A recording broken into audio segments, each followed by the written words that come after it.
What's going on is Anton from AntonDaniels.com. I appreciate you guys for continuing to rock with me, but I just got home off of an early morning flight, right? First thing through the door, I want to see my family. I love my family. You know, I'm a family man. I'm an advocate for families, right? Second thing, I got to get that hot shower because I got to throw the threads on. The threads make me feel like $1,000,000, but the third thing through my mind and all throughout the trip is that I gotta have that Tiege pack. Tiege makes my life uncomplicated. It's uncomplicated skincare for men. The first way that I started specifically was their level 1 system. It's a daily face wash to get rid of the dirt and grime on your skin. 2 times per week exfoliating scrub to get rid of the dead skin cells. An AM moisturizer with SPF 20 because you should always be protecting your skin from the sun, and a PM moisturizer to help your skin stay hydrated and healthy throughout the night. Here's the thing. My favorite part about Tiege Henley is that every box comes with an instruction card that tells you when to use each product, how much to use, and in what order. They really making the process of achieving and maintaining amazing skin for men uncomplicated. In addition to amazing skin, members of Tiege Henley get tons of benefits, including at least 20% off the retail price, the ability to customize your box, exclusive monthly deals, you can pause and cancel at any time, and you get free shipping. And because Tiege Henley is sponsoring today's video, they're offering my viewers an amazing deal, right? Just click the first link in the description and you get 30% off your first box, plus a free gift. It's an amazing deal. You got to get started today. You're not out here trying to look like a dusty. And if you travel as much as I do, which I'm sure most people don't, but you know me, I'm pushing my bag chasers in order to be in the top 5%, top 10%, top 1%. We got to make our lives uncomplicated, and Tiege Henley is no better product. You got to look good. You got to smell good. And you can't be looking like a dusty. Make sure you get started today. Click the link in the description. Get that Tiege pack. Feel the Tiege. What's going on is Anton from AntonDaniels.com. I appreciate you guys for continuing to rock with me. Shout out to Christopher J in the building. He says, listen, good morning, bag chasers. Salute. I just switched from monthly to annual, making sure that my future stays secured. Shout out to all of the bag chasers. Shout out to all of the Patreon members. Shout out to all of the super chats. Everybody that Cash App, I appreciate you, Mike, that dude. We got some awesome people that swear by what the product is that we put together. You see it. People sign up for the monthly, and then they wind up switching over into the annual because they understand the value that comes along with being a bag chaser. So if you are not a Patreon member, then that link is in the description as well as pinned to the top of the chat. You know the spiel. You know what you're supposed to do. You know how you're supposed to level up, and we're going to dig into that in a minute. But shout out to Christopher J for being the first super chat of the day and the person that absolutely positively understands the value that we bring and switched over to the yearly and saved himself like 15 to 20% switching over to yearly, and then to make sure that he secures his spot so we can continue to run that check up. We appreciate you, Chris. I see a lot of other people in here as annual also. Shout out to all of the Patreon members, the bag chasers. We're going to be in New York next month. I got an exclusive Patreon video that is dropping this weekend that adds additional value into your life. We working, we kicking it, we rocking out. What's going on, friends and family? It's Friday. No fumble on a Friday. Hey, for those of y'all that tapped into the live stream that we was doing last night, we live streamed on a Thursday night. On a Thursday night again. This is the second Thursday night, and we did bigger numbers this Thursday than we did last Thursday. I didn't even know if I was going to live stream last night, but I'm just feeling workish. You know what I'm saying? I'm feeling like grinding. I'm feeling like hustling. I'm feeling like doing what it is that we do. Getting it. Pushing. And so spirit of moment, I said, you know what? I'm not even going to call my friends. I heard some people had said, yo, Anton had a super panel the Thursday before. And I said, I'm not even going to call my friends. We going to do this solo, dolo. I see my dog, Kojak, Robert, understand that we had 1.2. Actually, it was like 1.3 in there at one point. 1.3K in there live streaming concurrently. Kojak said last night was a hell of a stream. You know, the interesting thing about it is, solo, dolo, we wreck shop on Thursday nights. Thursday nights are mine. Thursday nights are mine. Anton from AntonDaniels.com owns Thursdays from now on. If you want to have more than 500 people watching your live stream at any point, you're going to have to move off of Thursdays. I'll let y'all breathe if y'all...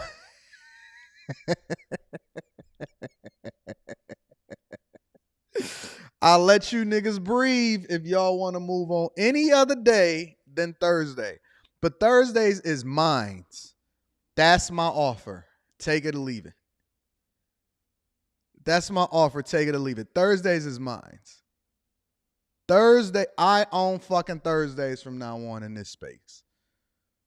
If you want to have anything close to more than 500 people watching your shit at one time, then you're going to have to move off of Thursdays. Because my people is loyal. I see you, Sam, in there. My people is loyal. They love me. What niggas didn't realize was that people was only there for me. Now they just hoping to get a little bit of the same thing that they had back. They trying to figure it out. Let me tell you why I'm so petty. A lot of people say, Anton, why are you so fucking petty? Why do you just continue to do this? I'm going to be reading super chat shortly. I'm tapping in. Anton, why do you do this? Why do you continue to keep your foot on people's necks? Right? I'm going to tell you why. Because I'm the only person that vocally express what it is that I think. See, I have a platform to be able to speak up for myself. Very rarely do you get a person that has the ability to be able to say what it is that they mean and mean what they say. So just because people don't say nothing don't mean that certain things is not happening. I'll give you an example. Somebody sent me something yesterday and they said, Anton, did you know that this particular woman was going to be on their live stream? And I said, I didn't. Isn't that interesting? Now, for those of you that have been loyal to me and been rocking with me for any extended period of time, and we got a whole show lined up for y'all today. I'm going to allow for y'all to even be able to cam up and say whatever it is that you want to say. If you don't want to be on camera, you can just call in, and that's fine. I don't mind that. But I'm going to tell you why. Last night, somebody sent me a clip, and it was showing that somebody that absolutely was against me. I mean, somebody that intentionally tried to ruin my life. Somebody that, because we had offline conversations, me and the people over there. When it was happening, we had offline conversations. It's a literal recording of somebody that, you know, was trying to do me dirty, and their intention was to ruin everything that it is that I had built and all of that, right? And so as a result, I seen him on the panel then last night. That's the loyalty. That's the love I get. Meaning that, and here's the thing, when it was happening, at the time that it was happening, they was trying to convince me that, oh, no, it's okay. We're just going to leave her on there. And so, you know, at some point throughout this journey, I started trying to figure out, like, why would I, you know, is it against me? You know what I'm saying? Is it the person that's been carrying this shit since day one? And that's why I'm so petty, is because it's not what people say. See, what I say is only 10% of the conversation. What people do, your body language, is the other 90%. It's the other 90%. And so when you see things play out and you see the little subtleties, and I already know what's got planned next. I know what's in the mix, so I'm already on top of it. That's why I'm so petty. I'd love to just move on and never, ever even mention anything with relate to it again. But when I see certain things happening, now I got to start stomping on niggas' necks. Now I have to own Thursday nights now. I don't even care about Thursdays. It does nothing for me whatsoever. It doesn't move the needle for me. It doesn't add value into my life. I just like to stream and do what it is that I do because I'm a workaholic, right? But when I see things happening, then I got to treat you like Ja Rule. Now I got to Ja Rule you. You know what I'm saying? Because I'm 50. I'm the 50 Cent of this YouTube internet shit.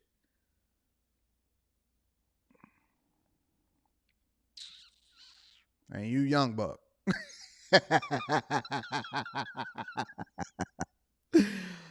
Oh. Anyways, I got a full show ahead for y'all. Let me read some of the super chats so we can get into the show. And again, if you guys want to be able to cam up, you're more than welcome to do so. Selfmade Forever says, American couple died in Mexico in their sleep 28-year-old woman, 41-year-old man, sad stuff. How they both die in their sleep? How they both die in their sleep? Send me that. Email me that. AntonDaniels413@gmail.com and we're going to get it popping. Shout out to Old Country Boy says, rewatching The Masterminds, more gems to discover. Shout out to all of the Patreon members. If you're not a bag chaser, if you're not a Patreon member, link is in the description as well as pinned to the top of the chat. If y'all not catching them gems inside of the Patreon, you're really doing yourself a disservice. You're really doing yourself a disservice. Shout out to Mrs. Crotty Shetty. Shout out to Mrs. Crotty Shetty in the building. I appreciate you for throwing me that faux ball super sticker. I appreciate everybody that add value into my life. I'm very, very careful about where it is that I go. I see y'all talking about the couple that passed away. Hey, send that to me so I can mine it out a little bit more and we can have that conversation. Also, next week, early next week, I will be in Atlanta filming because Revolt reached out to me to be on some of their segments and to build and foster a relationship with the Revolt network. So shout out to Revolt. When I was on the phone with him, I said, listen, y'all know what y'all getting yourself into. I'm unfiltered. I'm not going to change. I do what I do and I run it up. And they said, that's exactly what we want. We love what it is that you do. We watch the Millionaire Morning Show and we rocking out with you. So shout out to Revolt for understanding my brand and not trying to filter me, not trying to change me up. I will be in Revolt filming in Atlanta early next week. So we still going to do the Millionaire Morning Show. We going to move some things around. We going to make some modifications. I still got to figure out what that looks like. But shout out to the family over there at Revolt. We love you. We appreciate you. I'll see y'all in Atlanta next week. Let me give a special shout out to J Dubs is in the building. J Dubs sent a 125 ball. A 125 ball. Says, I appreciate the value as always, big dog. Happy Father's Day. I'm going to go ahead and get a round of applause for J Dubs. Let me hit one more round of applause for J Dub. I appreciate you, J Dub. 100 and up, get the round of applause. Y'all didn't know I had a soundboard over here now. So shout out to J Dub. I appreciate you. Said I appreciate the value as always. I never ask for super chats. I never ask for cash apps. But you guys seeing the value that I bring and you contribute to the platform, I appreciate you. I love you. Thank you, thank you, thank you. Again, I am going to be opening up the panel towards the end of the show for you guys to be able to cam up. Shout out to Azriel. Happy birthday, Azriel. We love you, baby girl. Shout out to my dog, Mike Jones, Black Beauty, Trendy Locks. Everybody is in the building. Slan sells cars. I love what it is that you're saying in the chat. I like to interact with the chat. I like to kick it with my people. Let's go. It's no fumble on the Fridays, all right? So, first and foremost, let me say this. My daughter, I got a full show for y'all today. My daughter, we're showing her what it takes to be a mother. We showing my daughter what it takes to be a mother. And my niece, well, actually my cousin's 7-month-old daughter, I pulled up to the crib yesterday and my daughter had the bottle and all of this other type of stuff. And so my wife was kind of assisting her and just giving her the directions and making sure that she was good. And, hey, did you check and make sure that Leslie's door is open and everything like that? And it was very, very, I don't know. I just had this euphoric moment of appreciation and love and happiness and all of that, right? Because I just felt very good about the direction of my life and my family and all of that. All of that. It felt really great to see my daughter training and understanding what it takes to be a mother, right? And so I was watching it and my daughter was catching hell.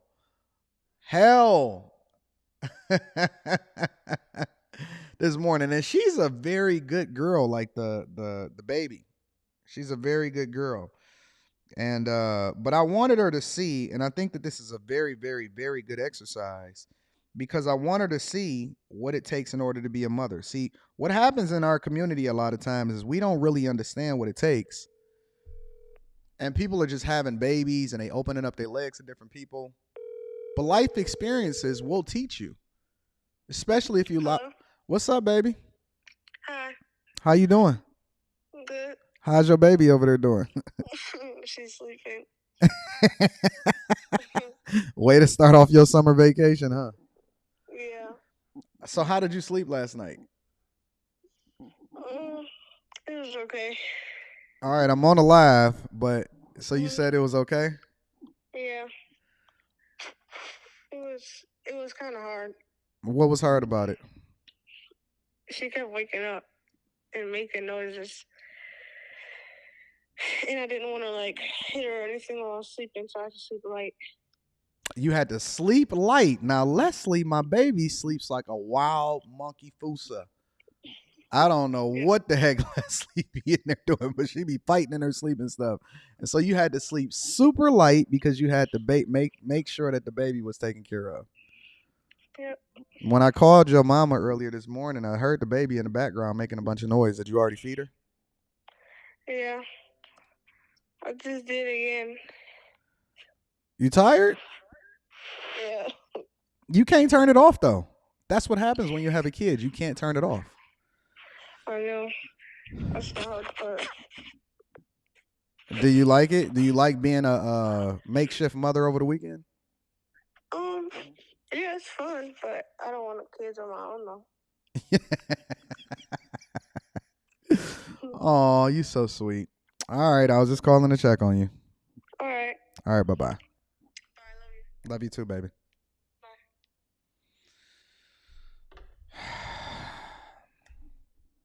We got to do better in our community, ladies and gentlemen. It's important for us to give those life lessons. And I'm very, very thankful that her mother is a great mother, that we've provided a stable household that allows for her to grow and have all of the resources and things that you need in order to truly understand what life is about. I'm glad that she's incredibly a good girl. She's just like her mother was. She's awesome. And so for us to be able to bring these type of environments into our household and have great networks that allow for her to then be able to experience this is what it would be like. Because I've even heard of, and you know, this is not uncommon for there to be teen mothers. I remember there was a show on MTV called Teen Mom. It was a show on MTV called Teen Mom. They were celebrating the idea of girls, little girls having children as teenagers. These chicks was messed up, toe up, couldn't go to college, any of that type of stuff, right? And so, you know, to give that experience, and one of the things that I always tell people is that the key to success when it comes to family, when it comes to raising children, is that you have to let them go through it. But you have to let them go through it in a controlled environment. They shouldn't have to. You shouldn't have to. We shouldn't have to fail in real life before we learn the lesson, right? We went through it so you didn't have to, but it doesn't mean that you shouldn't still get the lesson. And a lot of us, the two problems in the Black community and the communities in general is that, A, we think that just because we became successful that our children is not supposed to learn the same lessons. So we already buy our boys cars. We don't teach our daughters what it takes in order to be a wife. We think that just because times have changed or the year is different or technology may have advanced things, or now that we have social media, it's still running. That show is still running. That's crazy. We think that just because that the nature of people have changed. No, the fundamental lessons that it takes in order to be great as a parent, great as a husband, great as a wife, successful as a businessman, it still stays the same. It's just that the tools that we use in order to do so are different. We still eat. We still shit. We still got to make money. We still have to provide value. We still have to be great to the people that surround us. We still have to build networks. And so the fundamentals is the same. The game is the same. The players has changed. And then the tools that we use in order to get what it is that we want is just slightly different. And so y'all have to be able to really understand the fundamentals of what it takes in order to be successfully married how to build strong families. When I say that I have the blueprint of what it takes in order to raise a strong family, in order to be successfully married, we've mastered this shit. We mastered it. And so I'm very, very thankful again that as we continue to grow, as we continue to evolve, I can give my daughter these life lessons without her having to be a teen mom or for her to have kids out of wedlock in order for her to truly understand what it takes in order to be a great woman, a submissive woman, a phenomenal mother. And I'm also, let me give a little bit of a shout out to her mother also, because she's the one that's with her. She's with her every day. She picks her up from school. She taught her how to drive. I teach her how to drive too. I taught her mother how to. A lot of people don't know this. I taught Rita how to drive. I taught my wife how to drive. I taught her how to drive. She actually used my car for her driving test. I even got her first car. We have to cover, but in order for us to cover, you have to be submissive for us to be able to give you the lessons, right? Which kind of leads me into the thing that I want to emphasize to you guys before we really get started with the show. And I'm going to be reading super chat shortly. Thank you guys for continuing to contribute to the platform. I need everybody to make $250,000 that's up under me next year.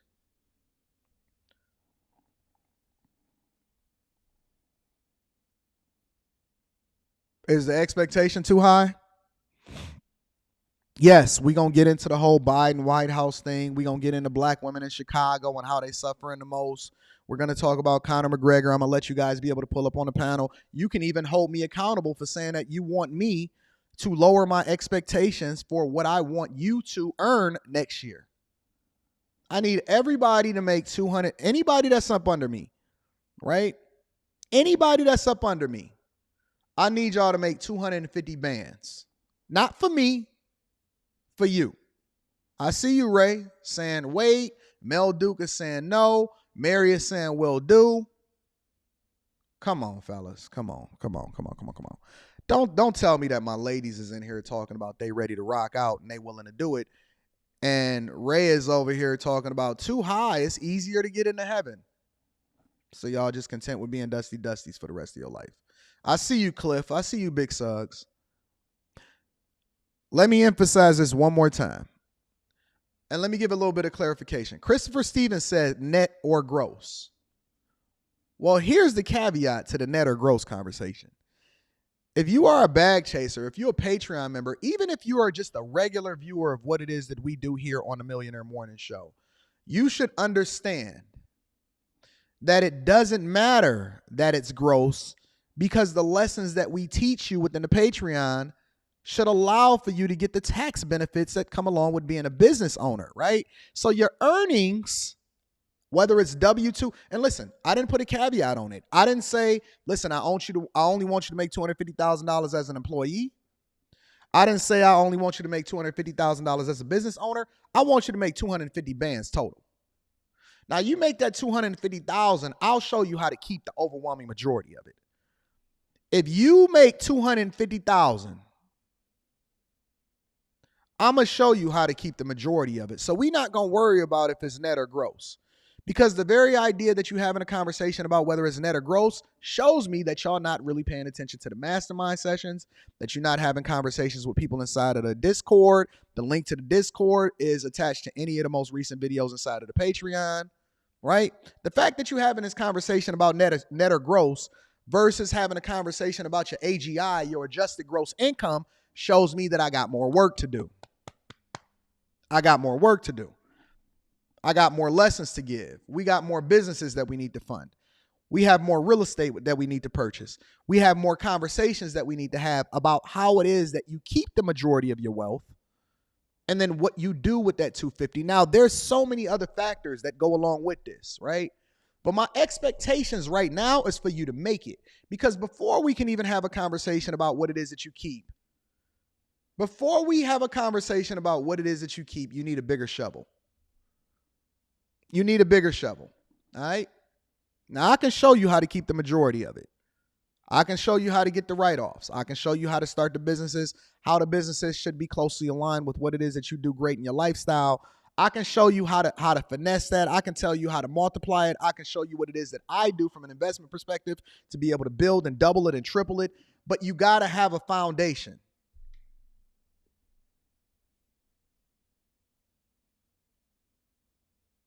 You got to have a foundation. If you not shooting for at least $250,000, and I don't think that making $10,000 a month is a high value man. Now, this expectation is for my ladies and my guys. Because just because you a feminine woman doesn't absolve you from being able to take care of yourself. You should be able to make money and be feminine and be submissive and know what it means to be a wife and know how to control the room with your femininity. Just because you make money does not absolve you from being able to live in your purpose as a woman, okay? I don't believe that a high value man, just from the financial aspect of it, we're not going to add any of the networking, we're not going to add the positions, the LinkedIn profiles, none of that. I don't believe that $100,000 a year, $120,000 a year is enough to be high value man. We got to account for inflation. We got to adjust for lifestyle creep. We got to adjust for real estate prices. We got to adjust for interest rates. We have to adjust according to the times. $10,000 a month is not enough for my people. I need y'all to be on that 250 band train or no. Y'all with me or no? Because I don't want to be the only one rich by myself. I can give you the game on what it takes in order to flip that. I can give you the game on how it is that you can keep the majority of it.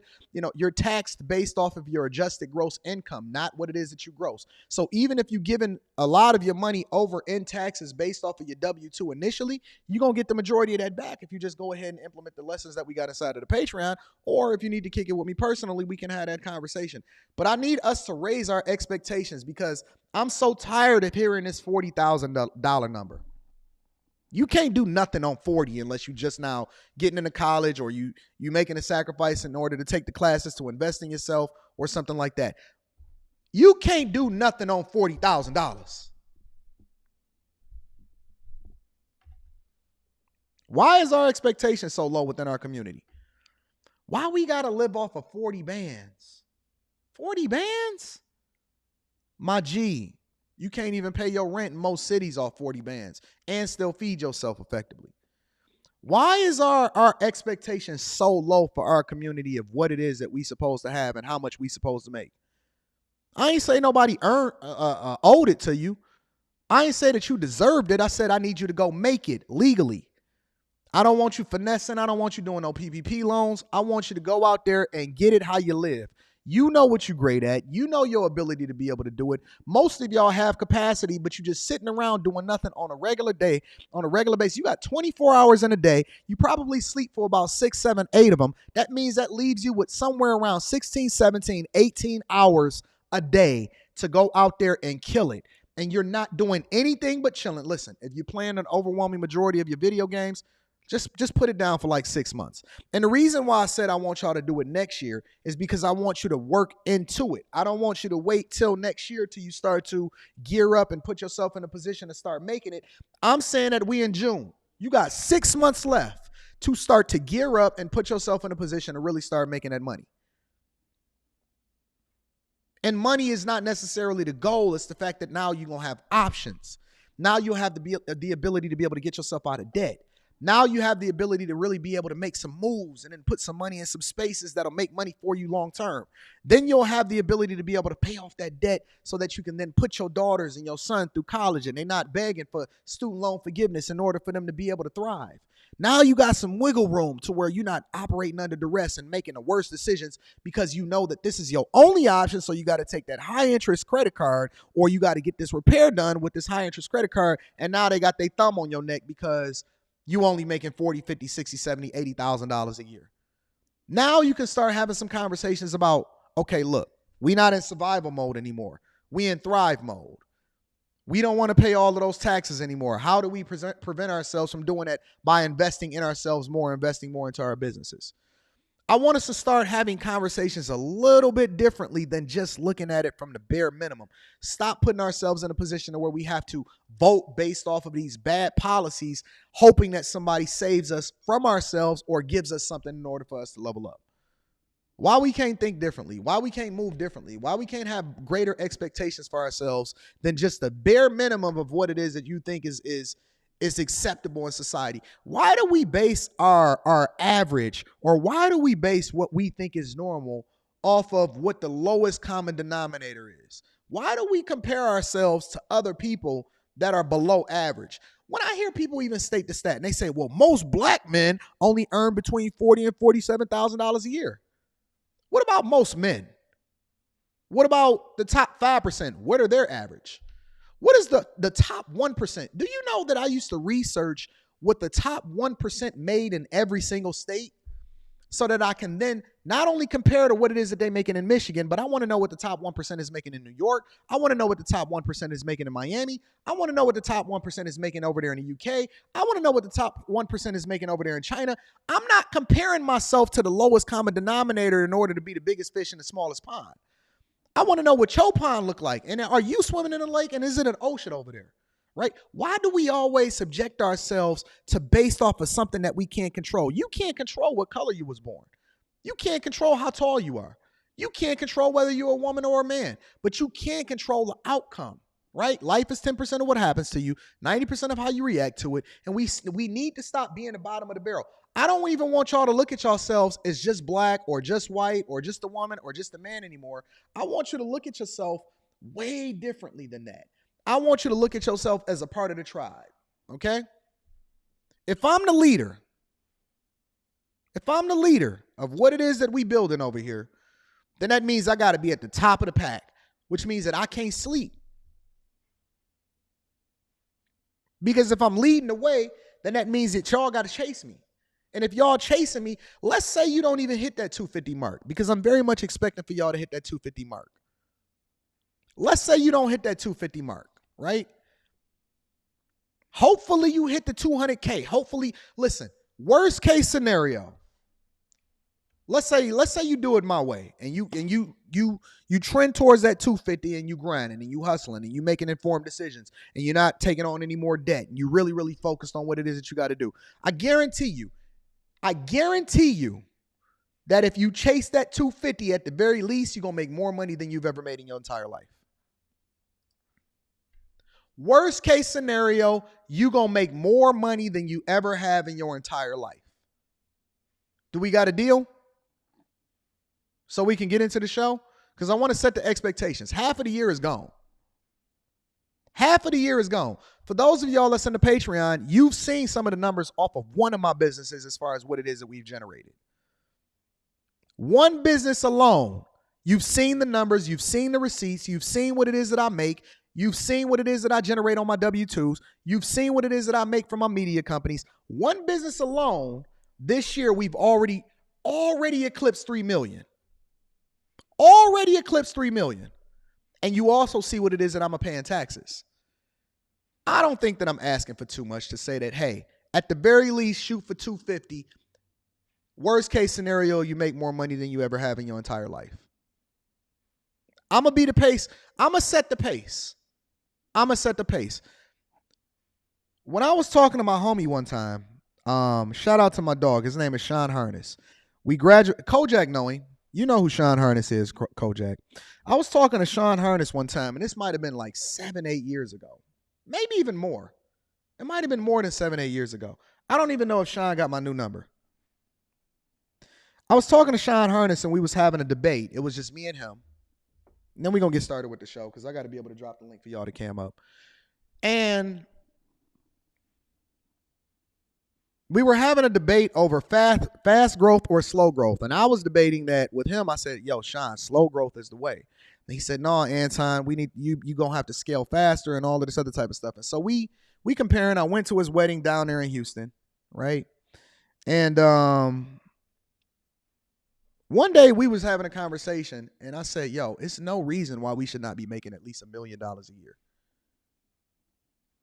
I said, there's no reason why me and you individually should not be making at least $1 million a year.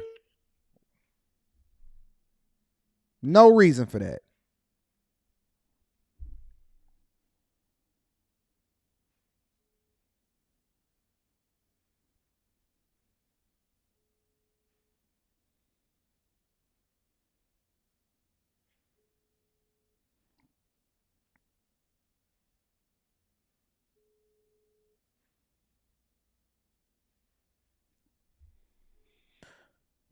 You got to shoot for it before you can actually get there.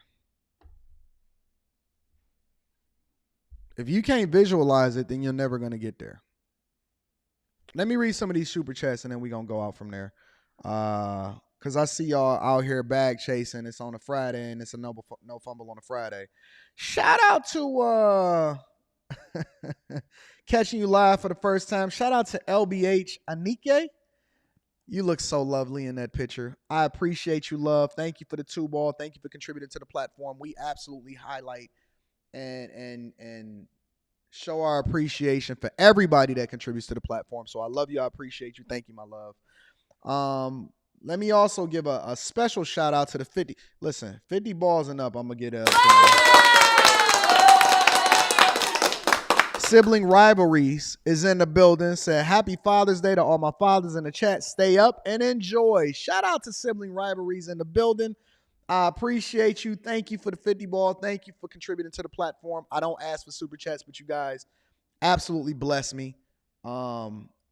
Demetrius says 250K by what age? Whatever age you're going to be next year.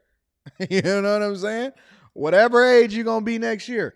AWOL says, what are you doing with your daughter? What you're doing with your daughter is more beneficial than this agenda of sexuality onto our kids. Thank you, my friend AWOL. Thank you for the 5-ball. I appreciate it. Sean says, that's it? I thought we was bag chasers. That's it? I thought we was bag chasers. Shout out to Ray Sean. Lady Shan in the building says, I'm in the building. Shout out to Lady Shan. Hey, Lady Shan, we got a lot of things coming next week, including our new sports show, our new sports channel. And Lady Shan, I want you to be a part of it. So I'm going to reach out to you in the super chat. Also, she says, I was live calling the Shields fight last night and I saw you. Yeah. Oh, not last night. She said she was live calling a fight and she saw me. You see me on camera? You see me first row? The Clarissa Shields fight? Yeah. Hopefully you shouted me out, Lady Shannon said, yo, that's Anton Daniels. That's my dog. That's my guy. Sit in the front row right there kicking it with Clarissa Shields and Cash Doll and all of that. Shout out to Lady Shan.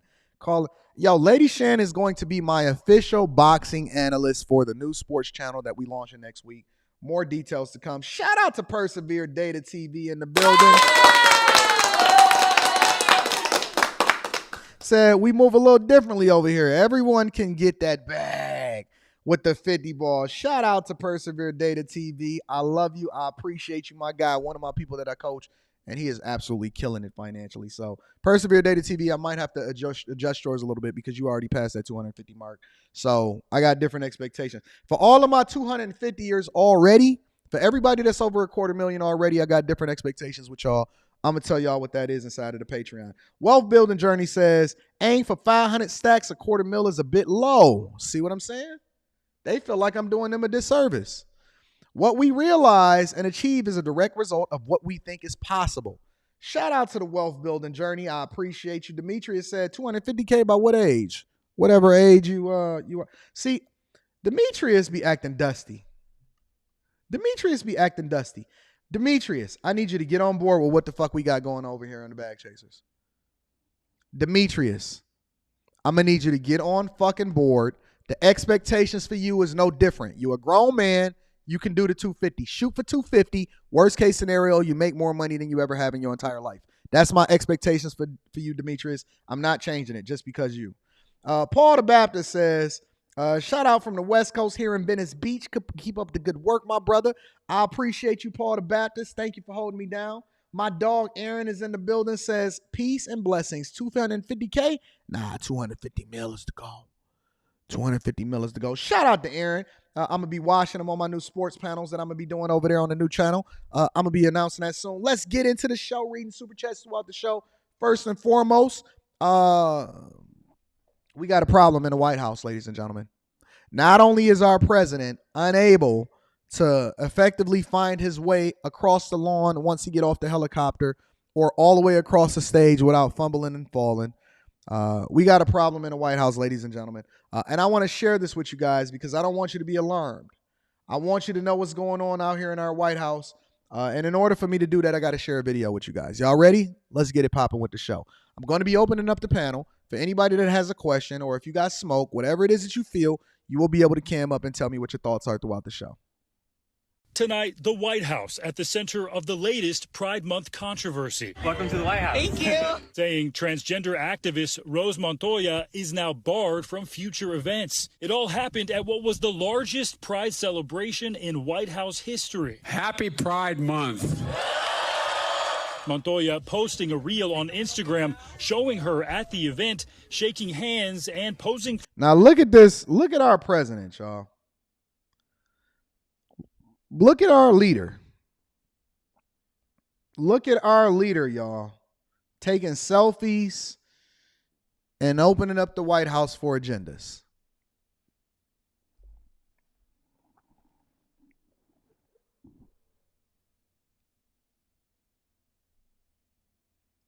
Shout out to y'all for bringing this to my attention last night and sending this to me in my email. I didn't want to address this, but I have no choice but to address this. This is our president, y'all.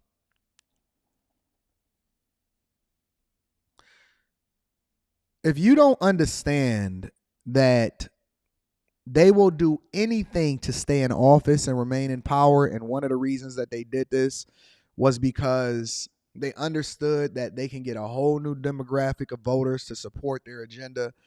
And so it's an equal exchange of power. You vote us and you keep us liberals into the White House, we will continue to grant you access to be able to be topless on a White House lawn. This is our president. This is not a deep fake. This is not AI. This is not artificially generated. This is our president. Highlighting, advocating for, just got done getting washed in negotiations for the debt ceiling and making sure that we keep the whole country open. And he's out here doing whole celebrations and opening up the entire White House to agendas. And they will sell you out for another vote. And this is what he get as a result of it. For selfies with the president. Hi, Mr. President. It is an honor. Then, after Biden moved on, Montoya standing next to two transgender men who had surgically removed their breasts, all posing topless on the White House lawn.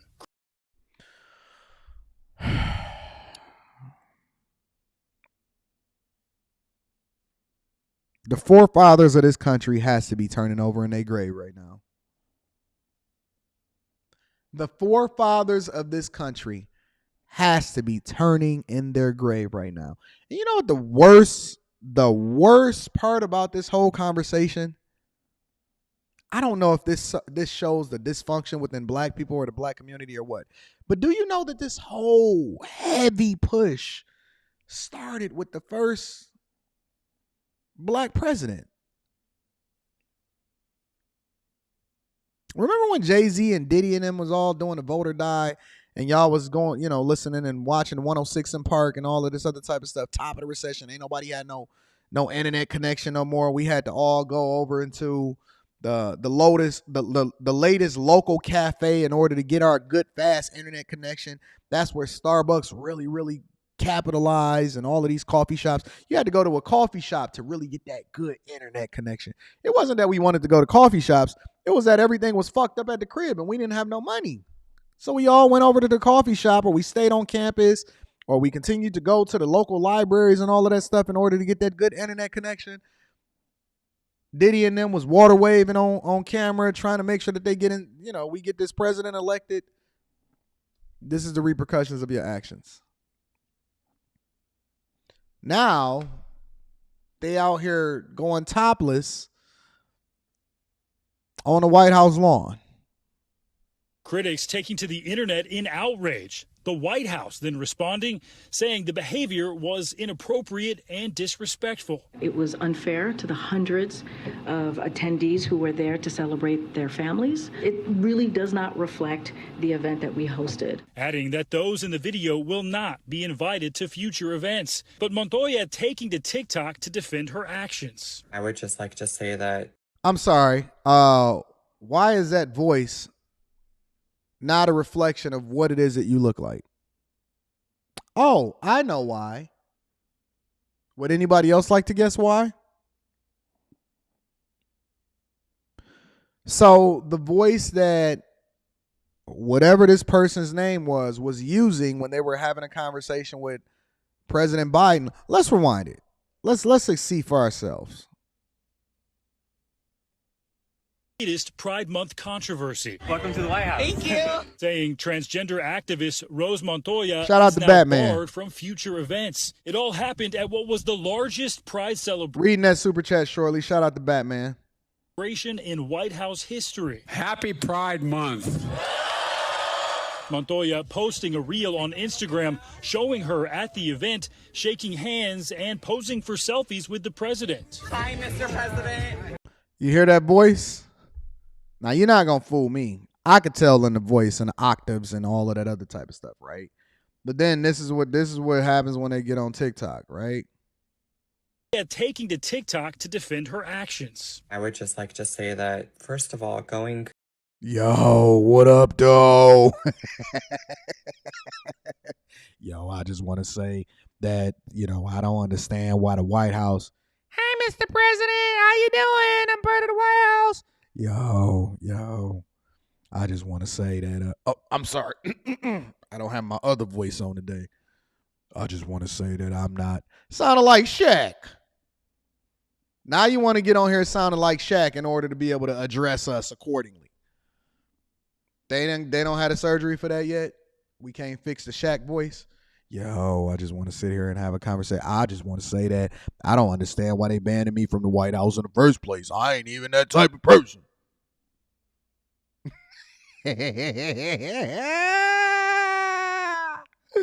Shout out to Linda. I'm gonna be reading that super chat shortly.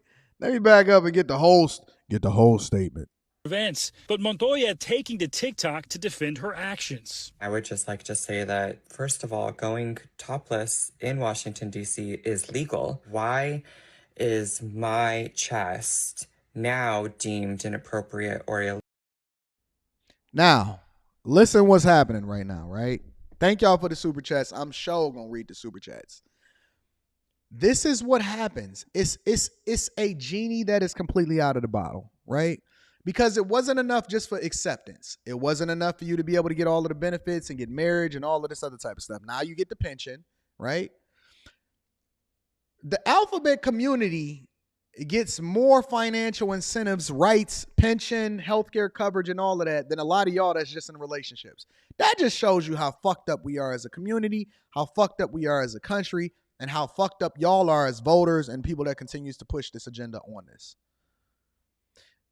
They get more rights together than y'all get as just sleeping around with each other playing house. Let's play house. Let's play house. Ain't that what Nate Dogg and them was saying? Let's play house. I might have to start pulling out some tracks like Angry Man out here in these streets. Let's play house. Let's play house. Engine number 9.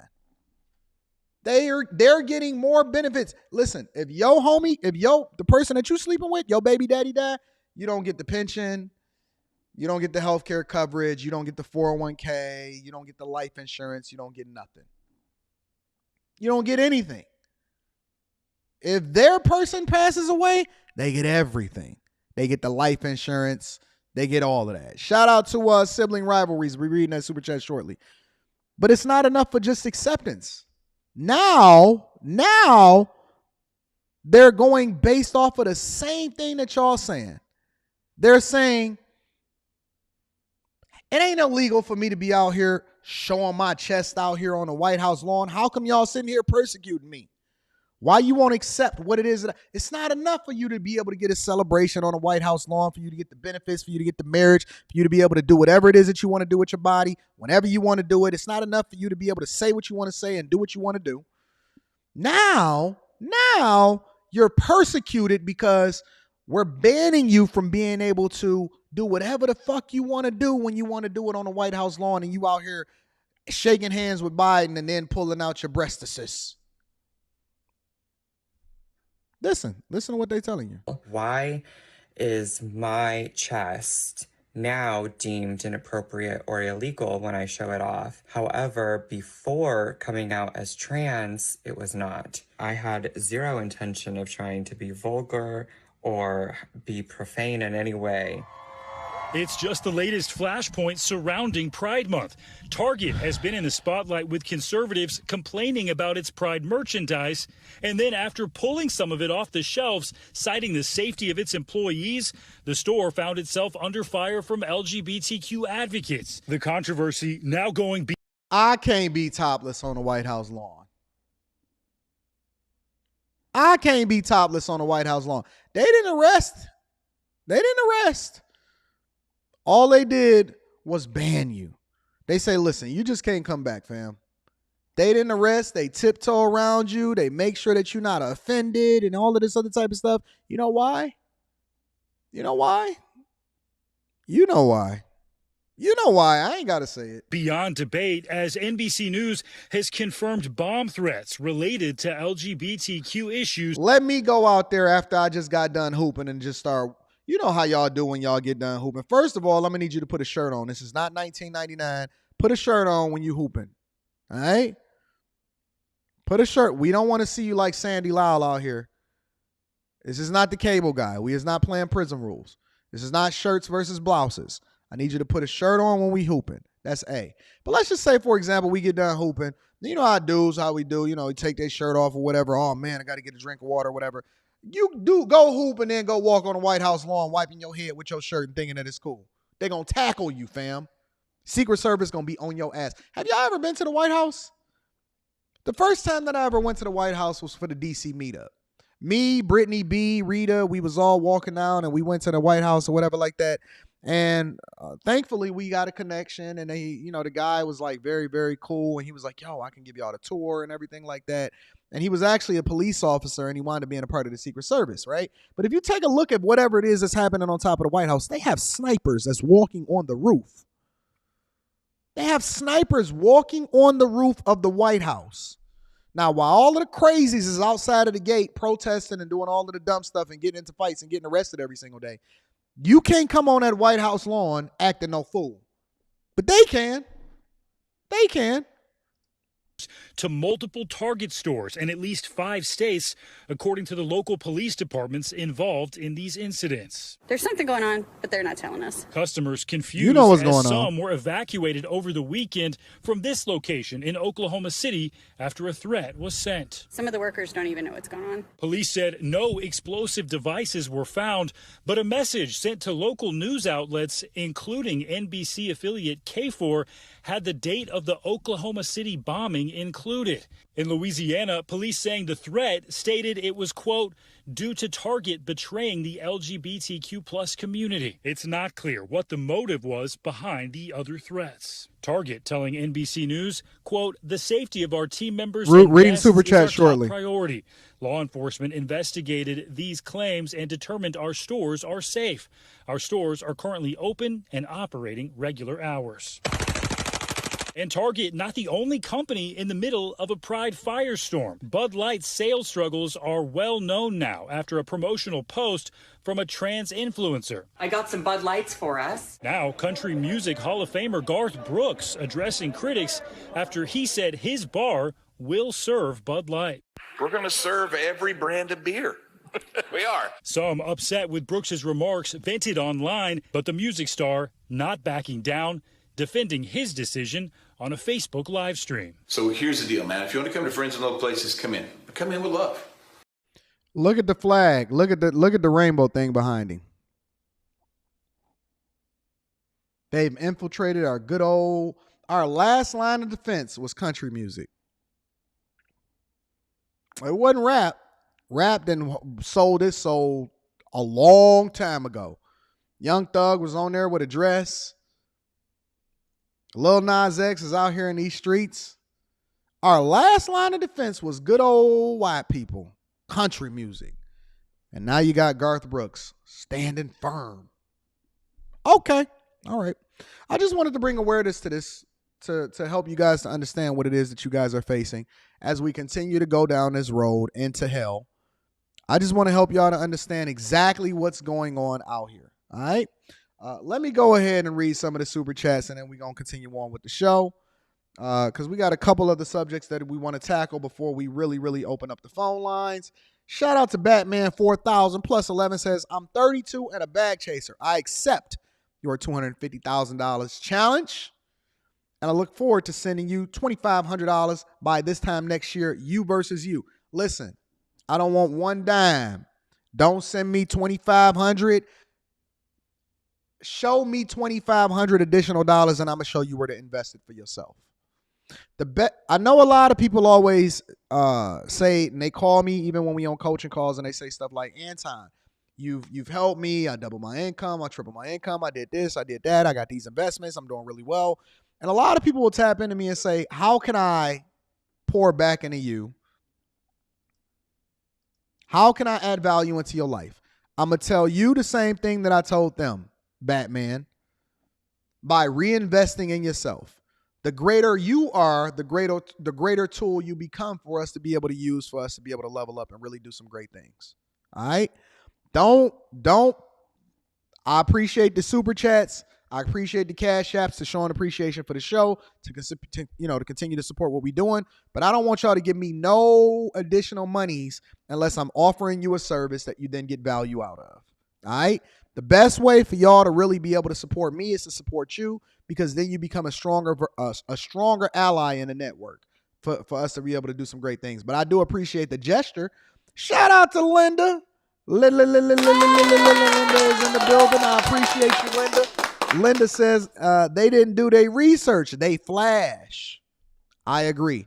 Thank you, Linda, for the 50 ball. I appreciate you for supporting the platform and what it is that we do over here on the Millionaire Morning Show. You are absolutely, positively appreciated. Thank you, Linda. Sibling Rivalries is in the building, says, voice deeper than the Marianas Trench. Oh, my God. Y'all wild. Oh, my dog Cliff is in the building, says, sir, please keep your shirt on, sir. Cliff is wild. Yo, you let Cliff up on the platform, you might have to clip some things out. You know what I'm saying? Aaron says, why they got to be extra sexual? That's weird. It been weird. It ain't never not been weird. AJ is in the building, says, topless on federal grounds should be legal now? When does it end? Already don't want to be a man. Now you don't want to be accountable as a woman. A woman. Shout out to AJ. I appreciate you. Demetrius Shaw says, heard of Field Nation? We'll talk next coaching call. Shout out to Demetrius Shaw. Fa Brown. I bet you I got it right. Fa Brown is in the building. Yo, Fa Brown, I'm going to hit you with the applause. In the building. I know I got it right this time. Listen, I'm a C student. Sometimes it takes me multiple times to get it right, but I know I got it right. Says, what up, Anton and fellow bag chasers, just paying tithes on this payday. As always, you motivate me to be better. Made $167,000 last year. This year, my goal was to eclipse $200,000. You just made me adjust that to $250,000. Got to get to work. Only 6 months to go. Shout out to Fa Brown in the building with the 50 ball. I appreciate you, my friend. You absolutely is awesome. Messy Mathematician has the best profile picture of all. I absolutely love her. Says June is Black Music Month. That's it. That's all. Hey, ain't Juneteenth coming up on Monday? I know it's a banking holiday. That's the only reason I know about it. Let me read a few more super chats, and then we're going to continue on with the show. Thank you, Messy Mathematician in the building. Tam says, $500K, let's get it. AI is coming for you. Don't be the permanent underclass. Tam makes so much fucking money. Shout out to Tam. Tam makes so much money, Tam be having to turn money down. Tam be trying to put money in other people's pockets, and they don't even be trying to accept it. Shout out to Tam, that's a part of the Bag Chasers inside of the Discord, doing great things. Tam is also a part of a lot of other groups. We appreciate Tam for continuing to pour into the people. Let's see. Shout out says, thanks for all you do, Anton. God bless. Thank you. Thank you, my friend. I appreciate you. Bree Powered is in the building. I appreciate you, Bree. I love you. Thank you for contributing to the platform. You are absolutely, positively loved here over on the Millionaire Morning Show. Aaron has said, no shoes, no shirt, no service. Facts. I agree with that, Aaron. Thank you to everybody that contributed to the platform. We're going to move on, ladies and gentlemen. Conor McGregor is accused of assault out here in these streets. Conor McGregor says that we don't want to hold ourselves accountable. We want to be messy out here in these streets, but we're going to defend ourselves vigorously. Let's get into it. Serious allegations today about UFC star Conor McGregor. On the same night, he made headlines for this stunt, punching out the mascot at the NBA Finals.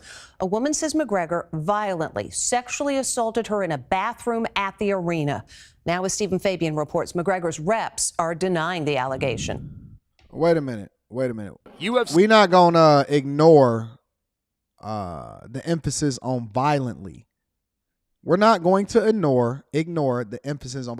This is the reason why I was so hard on YK Osiris with that whole Sukihana situation yesterday, because we're not going to ignore the idea of them using the word violently.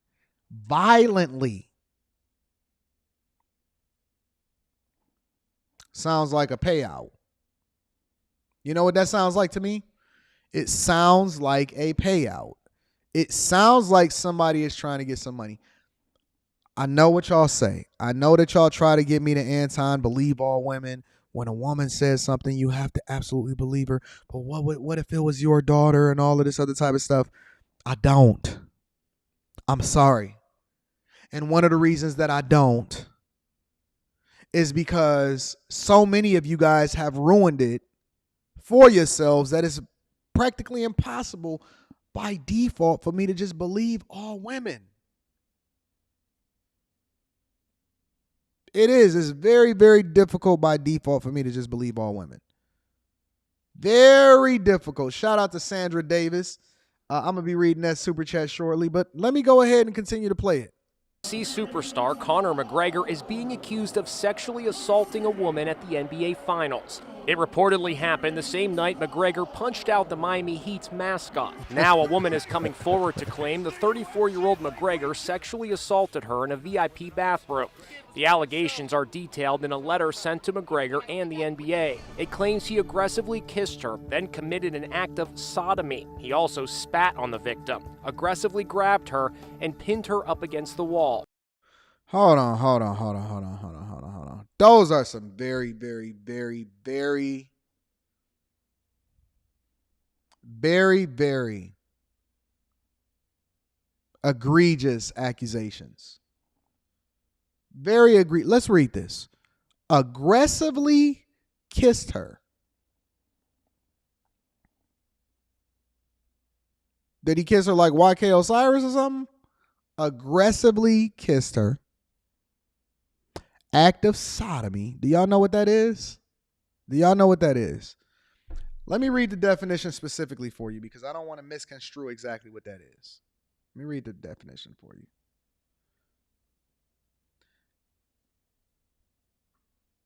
Sodomy.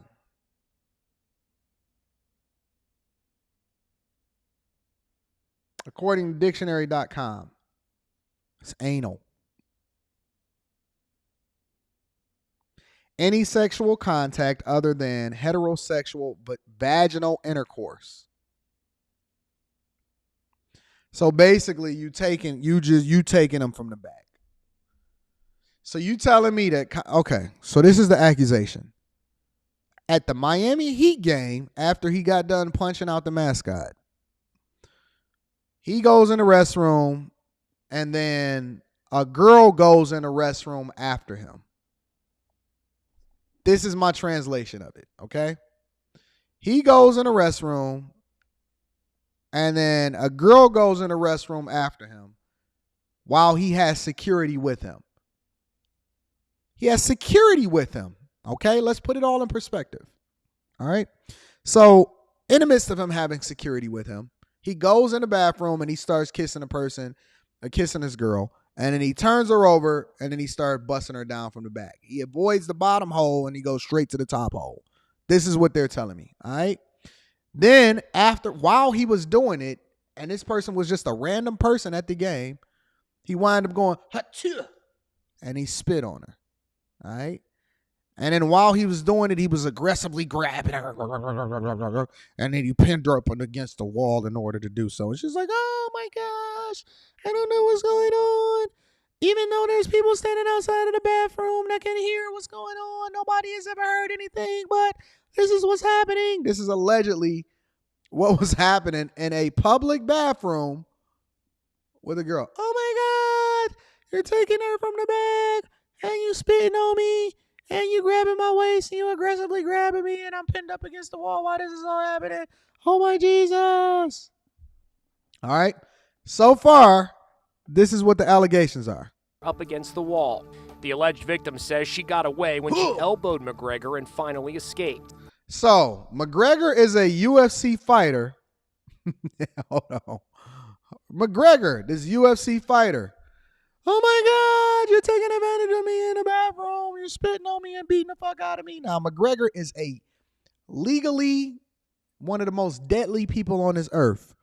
And then she said, huh, and hit him in the back with an elbow. Whoo! And then escaped past the security. Oh, I'm out of here. I'm free. And he said, ah. And he was hitting his head, and then he escaped.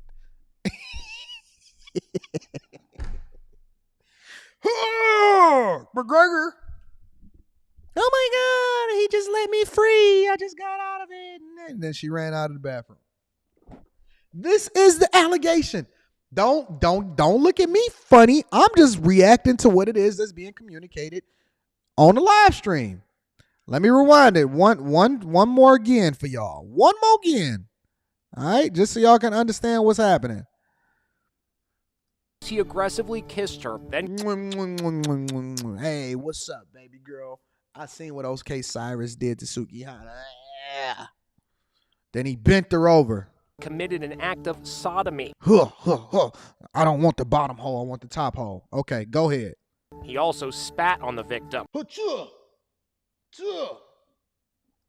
Aggressively grabbed her and pinned her up against the wall. Up against the wall you go. The alleged victim says she got away when she elbowed McGregor and finally escaped. Oh my God, I'm free now. I just elbowed one of the greatest fighters in history and UFC octagon people. He couldn't even predict that the elbow was coming, and I hurt him. And it was all over, and I ran out. Oh, Jesus. So this is what's being communicated. Seriously. This is what's communicated as described according to according to her lawyer. This is what happened. In a men's bathroom. All right, let's continue. The lawyer provided Inside Edition with this photo of the woman's clothes preserved for evidence of McGregor's DNA.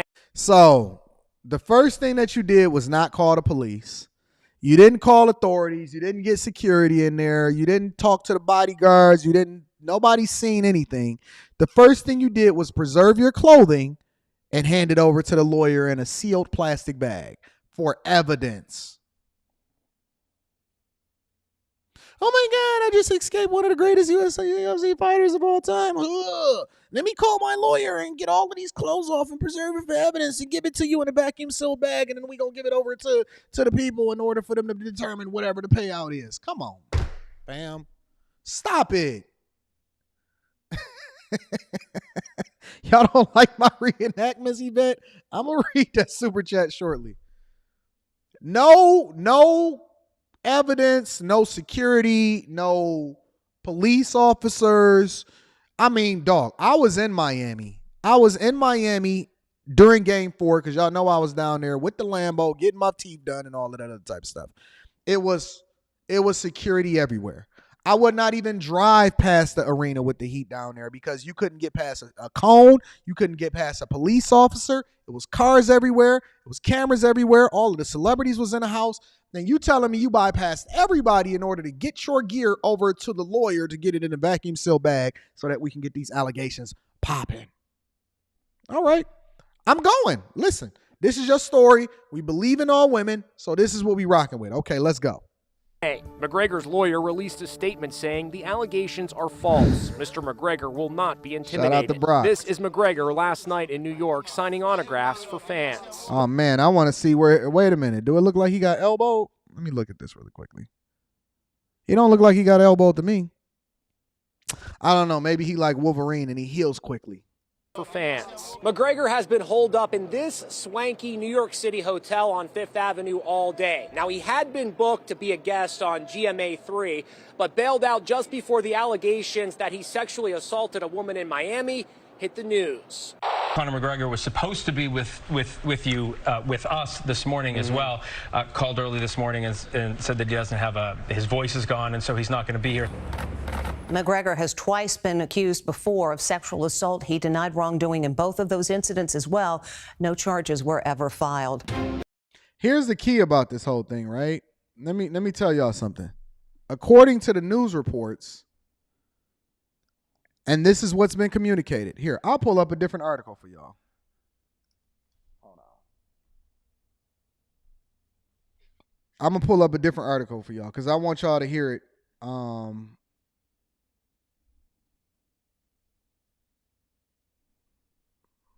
want y'all to hear it for yourself. Hold on one second.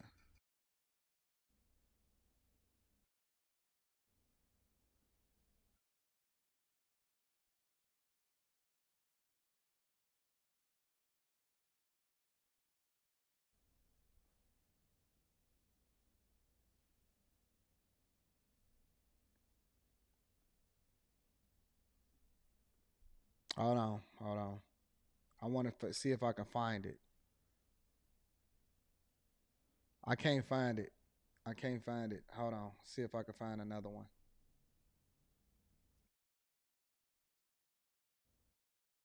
Oh, okay. Here it is. I'm about to play it for y'all. I want to get y'all this other video just so we can have a full conversation of what's going on out here in these streets. Former UFC champion Conor McGregor tonight denying an allegation he sexually assaulted a woman at the Miami Heat Arena after Game 4 of the NBA Finals. The woman, who has not been identified, was allegedly forced into a men's bathroom by security after the game June 9th, which is where she says McGregor sexually assaulted her. A lawyer for McGregor tells NBC News in a statement that, and I'm quoting here, the allegations are false and that Mr. McGregor will not be intimidated. Danny Savalos is joining us now, our legal analyst. What else do we know about the allegations here and the legal fight ahead? The allegations so far reportedly are only contained in a letter that was sent to the McGregor team. So when you say... So there is no real allegations as far as a police report.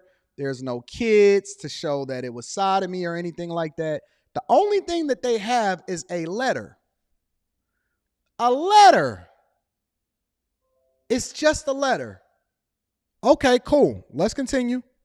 Say that McGregor's been accused of assault. It's not in the formal court sense that he's been charged either by an indictment or even an arrest. Instead, reportedly, it's a letter that was sent to his team, whoever that may be. Obviously, it made its way to his lawyers. And what's interesting about that is why would somebody send a letter to McGregor and not contact law enforcement? Why would somebody send a letter to McGregor and not contact law enforcement? Let's continue. That either means they have contacted law enforcement, that they are currently working with law enforcement, possibly, or it could mean that they are writing to let McGregor's team know that they're going to be asserting a civil claim against him, perhaps whether or not there is a criminal case opened or not. And at this point, we don't know. They may very well be speaking to law enforcement about this event. Thanks. Allegedly, according to all of the news sources, including Yahoo Sports, she's seeking settlements with all aforementioned parties. Let me share it with you really, really quickly. I want to show you how guys is getting finessed because I don't want the ladies to believe that this is anything other than a shakedown. I want to show y'all how guys is out here getting finessed. All right.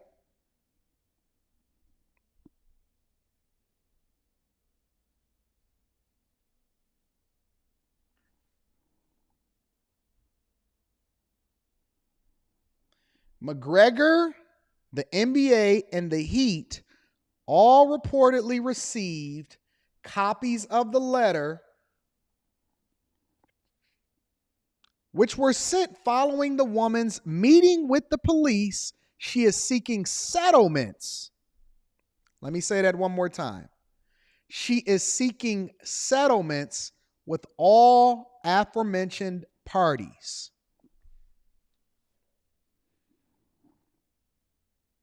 Now, if a woman had all of that done to her, I'm just curious. If a woman had all of that done to her, what is justice? Wouldn't you want that dude to go to jail? Wouldn't you want that dude to go to jail? Wouldn't you want somebody to be held accountable and all of this other type of stuff? McGregor, the NBA, and the Heat all reportedly received copies of the letter which were sent following the woman's meeting with police. Meeting, not accusation, not charges, not anything that was filed, just a consultation with the police, according to this article. And she is seeking settlements. Let me highlight that right there. Settlements with all aforementioned parties. Yo, you can't even go to a Miami Heat game, one of the most secure places on earth, without having to do a settlement. This is what we facing out here in these streets, ladies and gentlemen. So, let me go ahead. I'm going to just let y'all take that for what it is. And then we going to have the conversation afterwards. All right. Let me read some of these super chats because guys is out here getting finessed. Shout out to Sandra Davis says the Pentagon canceled their drag show, huh? Shout out to Sandra Davis. I appreciate you. Yvette says, Anton, you're bad with reenactments. No, my reenactment was awesome. My reenactment was absolutely awesome, Yvette. Thank you for the 20 ball and holding me down. Here, you're going to get the air horn. Shout out to Yvette Maria in the building. Also, my dog Brock is in the building, says this reenactment is hilarious. You got to stop. No, this reenactment is real. Think about that. Oh, my God. Somebody is raising up, pulling down my pants, and kissing me and holding my waist and going for the top hole, not the bottom hole. And then I elbowed him and got out of there really, really quickly and got past security. Yay. It's crazy. Shout out to B Original is in the building with the 2 ball. Just dropped that off in a collection plate. Cliff says she was forced in the bathroom by security. What? This must be a bad chick. I mean, this must have. I know what you meant, Yvette. This must have been a bad chick. Miriam says this smells like a setup. I agree. It's a finesse. Timeout says 50-50, but even if that's true, I bet the other party would look to sue for money instead of just focusing on holding them accountable. They already going to do a shakedown. It's going to be absolutely egregious too. And I feel bad for them because once you become successful, you got to move like you in a secret service in order to avoid somebody just going out there and preserving the evidence and not even filing charges. But anyways, thank y'all for the super chats. Thank y'all. I appreciate y'all. Let me go ahead and share this one last thing with y'all before I open up the panel. My black women is out here suffering. According to research and a report about what's happening over there in Chicago, black women are the ones that suffer the most as a result of all of the violence that we see happening from Beetlejuice and every single thing that happens in these major liberal cities. They say that black women, according to a study, are the ones that suffer the most. Make sure y'all hit a like for the YouTube algorithm, subscribe to the channel, and turn on your notifications. We absolutely are going to continue to mine this out. Let's get it popping. Today we are embarking on a journey investigating injustice in Chicago. The goal is to make the city safer for everyone, but especially for those most impacted by crime. CBS 2 investigator Dorothy Tucker spotlights a troubling pattern that's been ignored for years, and Dorothy joins us now live. Well, Jim and Marie, we uncovered some unique facts and figures that revealed for the first time the truth about who criminals are really targeting. It's people who look like me. Our investigation exposes the causes and consequences of black women at risk. We begin tonight with breaking news. Reports of multiple people shot on the city's west side. It's all we think about. Multiple suspects walked up to the victim demanding his car. Our biggest fear. Breaking tonight, 4 teens, 3 15-year-olds and 1 16-year-old, all shot while on a front porch. Being the next victim of a crime. The man stumbled down the Chinatown platform, bleeding from his neck from a gunshot wound. But what are your chances? We're not just talking about 1 or 2 robberies here. We're talking dozens of them. Who's really the most at risk? Is it white men, white women, Asians, Hispanics, black men? I'm going to take a guess and I'm going to say my white man. I'm going to take a guess and I'm going to say my white man. I think that white men are under attack. And so I'm compassionate towards my white man. So I'm going to take a small guess and I'm going to say Good white folks are the ones that's under attack. Let's see what they say, y'all. Men? No, it's not. It's women who look like Tonia Thomas. It's scary. According to Chicago police crime data for 2022, when you look at all the offenses. Wait. Are y'all telling me that it's black women are the ones that are suffering the most? It's not white men. It's not black men. It's not Asian women. I know we had the hate crime bill pop up and everything like that, but according to the data and the statistics as recent as 2022, when you evaluate homicide, battery, assault, kidnapping, sexual assault, robbery, and car theft, it is black women? Let's continue and see what this report says. Count all the victims. Black women are the most at risk. It's not fair. Unfair because that 67,000 means 25% of crime victims are black women. But they make up only 16% of Chicago's population. So the overwhelming majority of the ones that suffer are black women. And they only make up 16% of the population. Why do you guys think that is, before we continue to hear this? 16% of the population, the overwhelming majority of the victims. Why do you think that is? Oh, I don't feel sorry for you. I thought that y'all wanted to be independent. Y'all thought that this was going to be one of those type of conversations. Y'all thought that Anton was going to be like, oh my God, we need to come to the rescue of our black women. Oh, Jesus. Equal rights deserve equal lefts. They see you as food. They see you as a come up. They see you as an opportunity. And you put yourself out there because you wanted to be independent. INDEPENDENT. Do you know what I mean? I got it. I thought that y'all wanted to be, oh my God, we want equal pay for equal rights and we want equal protections. I thought that that's what y'all wanted. Y'all don't want our covering. You don't want me to have no conversation. You don't want nothing from me. Oh my God, I can't believe that Anton is holding us accountable again, even when we're the ones that's the victims. When the CBS 2 investigators kept digging, we discovered even more disturbing data. Black women represented more than a third of kidnappings, 35% of assaults, 38% of batteries attacked and injured, 40% of rape victims. Why they keep coming after y'all? Why they not getting them some good white women? Why they not going after the Indians? Why they not going after the Asians? We're going to find out today. And let this sink in. Black women are 52% of human trafficking victims. Remember, they're only 16% of the population. To have to navigate through life knowing that you'll potentially become a victim of a crime, primarily because of your race and your gender combined. It's mafia. Thomas survived a rape. This is all the paperwork from the hospital. But she still feels the pain. What happened to me, it won't go away. It happened here, this West Side apartment building, at a friend's party. I did have a... Wait a minute. Wait. It happened there on a side of a building at a friend's party.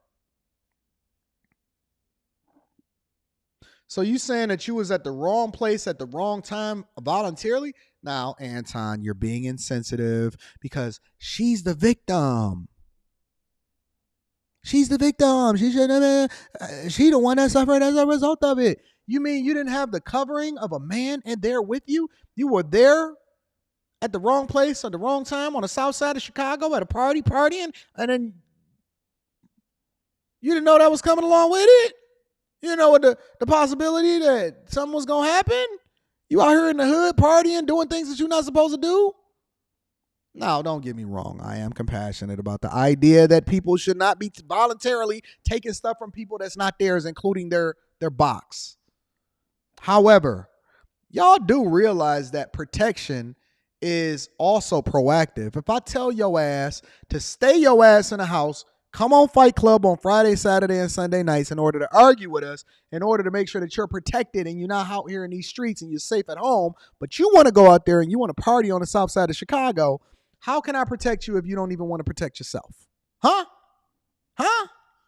How can I protect you if you're not listening to me and you want to go out there? I want to go out there and I want to go have some fun. Okay. I told you ain't nothing out there past 12 o'clock except for the devil and to be your monkey ass in the house by the street lights coming on. Okay, but you wanted to be grown. Okay, now you want to be a little girl again. A couple of drinks, but nothing too crazy. I had a couple drinks. Look. I had a couple of drinks. Nothing too crazy. I was over there drinking, having a good time. I thought that these guys were my friends. Well, didn't Anton from AntonDaniels.com tell you that ain't no guys that's out here trying to fuck on you, your friends? I wasn't listening. I just had a couple of drinks. Nothing too crazy. Did have a couple of drinks, but nothing too crazy. Pictures of a happy, smiling Thomas were taken just minutes before she felt dizzy and went to the bathroom. The police report details the horrors of the criminal sexual assault. I remember being in the bathroom with my the person who assaulted me, and I remember just trying to like get out of the restroom, but I couldn't get out. The car was parked actually right there on the corner. Hey, please don't play the piano. Boom, boom. And it went right before the stop sign. Even when it comes to nonviolent crimes and reports where police record race, black women, I couldn't believe it. Like Evelyn Sparks. Shout out to you with the baby hairs, making it happen. I love me some girls with some big baby hairs. It's nothing like looking at Betty Boop out there with the baby hairs. You know how y'all remember how Betty Boop used to have the baby hairs out there and all of that other type of stuff? Ain't nothing like me looking at a good black woman with some baby hairs. You know what I'm saying? Sparks are targets. Black women account for 24% of property thefts, arson 28%, car thefts 29%. Again, they're only 16% of the population. You could see it out the window. A 2019 Kia. I park there every day. But in less than 10... Not a Kia. You know what this sounds like to me? I'm going to be honest with y'all. You know what this sounds like to me? This sounds like y'all need to wake the fuck up and get up under the man that y'all supposed to be under and stop trying to be grown. This sounds like y'all need to stop trying to be INDEE. I don't want to hear it no more. Come home. Come on home. Come on home over here into the good place. It's good food. We got some hot food. We got hot waters for you. For you to be able to take a bath, take a shower. We got the cold waters for you to be able to drink.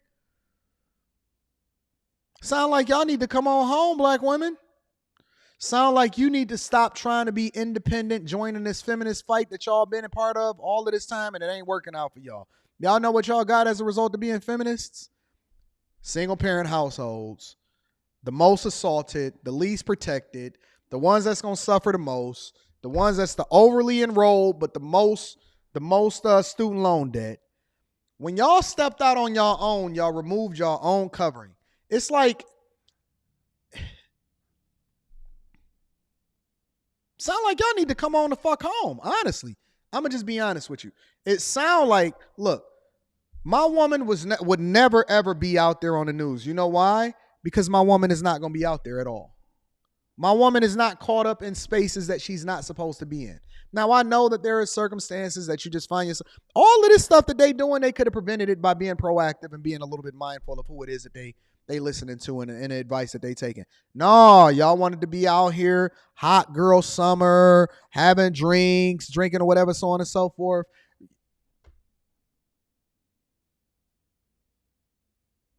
Sound like you need to come on home. Sound like you ain't built to be out there by yourself. Sound like it's a rough world out there for these streets. Minutes. Reading Super Chat shortly. Gone. Photos of a trashed Kia found by police an hour later. Somebody to take something that you work so hard for, it just makes you feel very violated. Welcome to the world. Welcome to the world that men have been subjected to. You thought that technology and the police was going to protect you. They can't. Why are they targets? Because they're, if you want to call it, easy prey. Yes, yeah. Geneva Brown is a professor of criminology at DePaul University. We just had an unfortunate Officer Preston who was killed. She was on her way home. Now that was unfortunate. That was fucking unfortunate. But the other side of that equation is that men die. Men police officers die because I actually covered that story. But men police officers die at an exponentially higher clip than women police officers. But this one right here, I'm going to give y'all a pass on. If y'all think that I'm off, let me go ahead and drop the link inside of the chat for y'all to be able to cam up and tell me. Or y'all ain't even got to get on camera. You could just say it off camera. You could just call in. All right? At 1:40 in the morning, read the super and chat she was shortly. The target of a robbery. Disproportionately, Black women are working third shift jobs. Black women are in communities where there is a lack of a middle class, a lack of Now we get into the thick of things. She said disproportionately. Let me say it one more time. Disproportionately, Black women have to work third shifts, meaning that they're suffering and that they don't have what it takes in order to survive. They got to work extra jobs. They got to take extra shifts. They got to be out here when it's not safe. They got to live in less than ideal environments. It means that you have no provision and no protection because you are outside of the covering of what it is that you're supposed to be. You wanted to be independent, and this is what men have been having to deal with since the beginning of time. She's proactively giving you the remedy as to why it is that y'all are more targeted than anybody else. Is it right that they're targeting you? Absolutely not. But what is it that she's telling you? You guys have said that you wanted to be independent and you want to separate yourself because you can do it all for yourself. And so now this is what you have to face. Now this is what happens as far as being accountable and having to own your situation. I don't want you to be in this situation. I would never put my daughter in that type of situation. But you know what else my daughter is not going to do? Go out there and say that I want to be independent and do it on my own. At all. At all. She's giving you the blueprint as to why you are in this situation in the first place. An economic foundation that would deter this type of behavior. Where they live, when they work, and listen to this, how they are perceived by criminals put a target on the backs of Black women. You know that you're in a neighborhood where crime is the norm and not the exception. Just drop the link in the description. You're in a neighborhood where you know that the police are slow to respond. It creates that atmosphere where, unfortunately, you have people who feel empowered to become bolder or read the super to chat continue shortly to commit offenses until they're caught. Why does it always have to be me? When do I get a break? Because it's your turn, motherfucker. When can I have some peace? You can't have none. I hear those words quite often. Nope. In the work that I do. Nope. Gabrielle Molden Carwell works. It's your turn. You don't get no peace. You don't get no rest. That's just what comes along with being an independent person. That's also looked at as an adult and an individual that want to do it for yourself. You don't get any luxuries. You don't get a break. You don't get no peace. You don't get nothing. You know what you get? You get the opportunity to go to work again tomorrow and do the same thing all over again. All over again. You know why? Because it's your turn. This is what you signed up for. This is what you advocated for. This is what comes along with it. Why you? Because it's your turn. It's your turn. Link is pinned to the top of the chat for anybody that want to cam up or have a conversation, or you just want to have a phone call or whatever. If you want to get your thoughts heard, I just dropped the link in the description for you to be able to do so.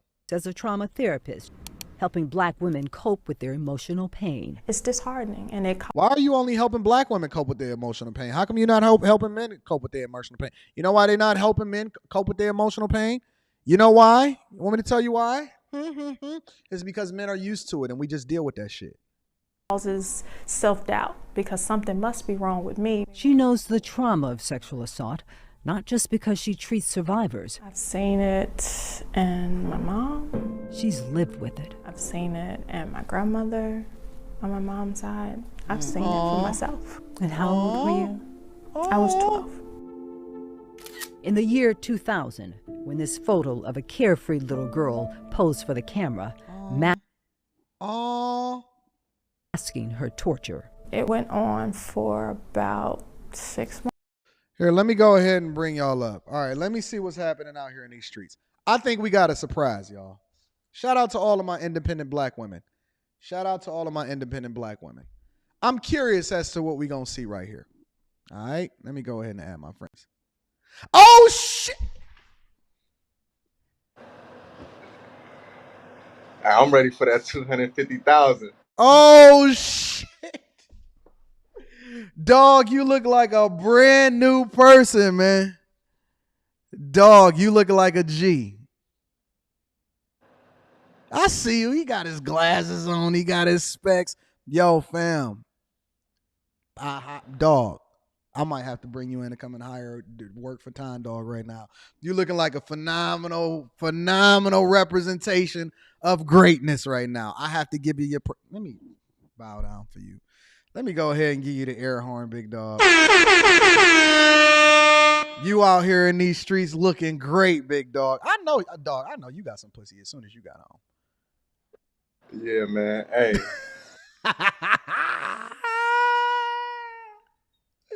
Yeah, I like that. I like that. How you feel?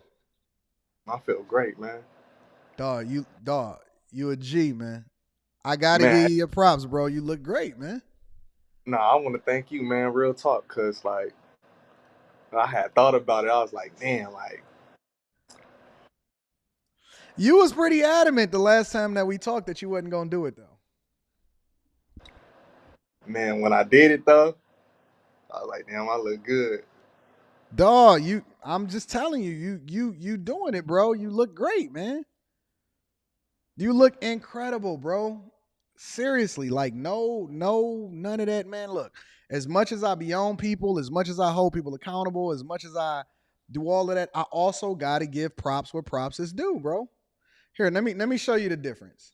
Let me show you the difference. Look at that, bro. Look at that.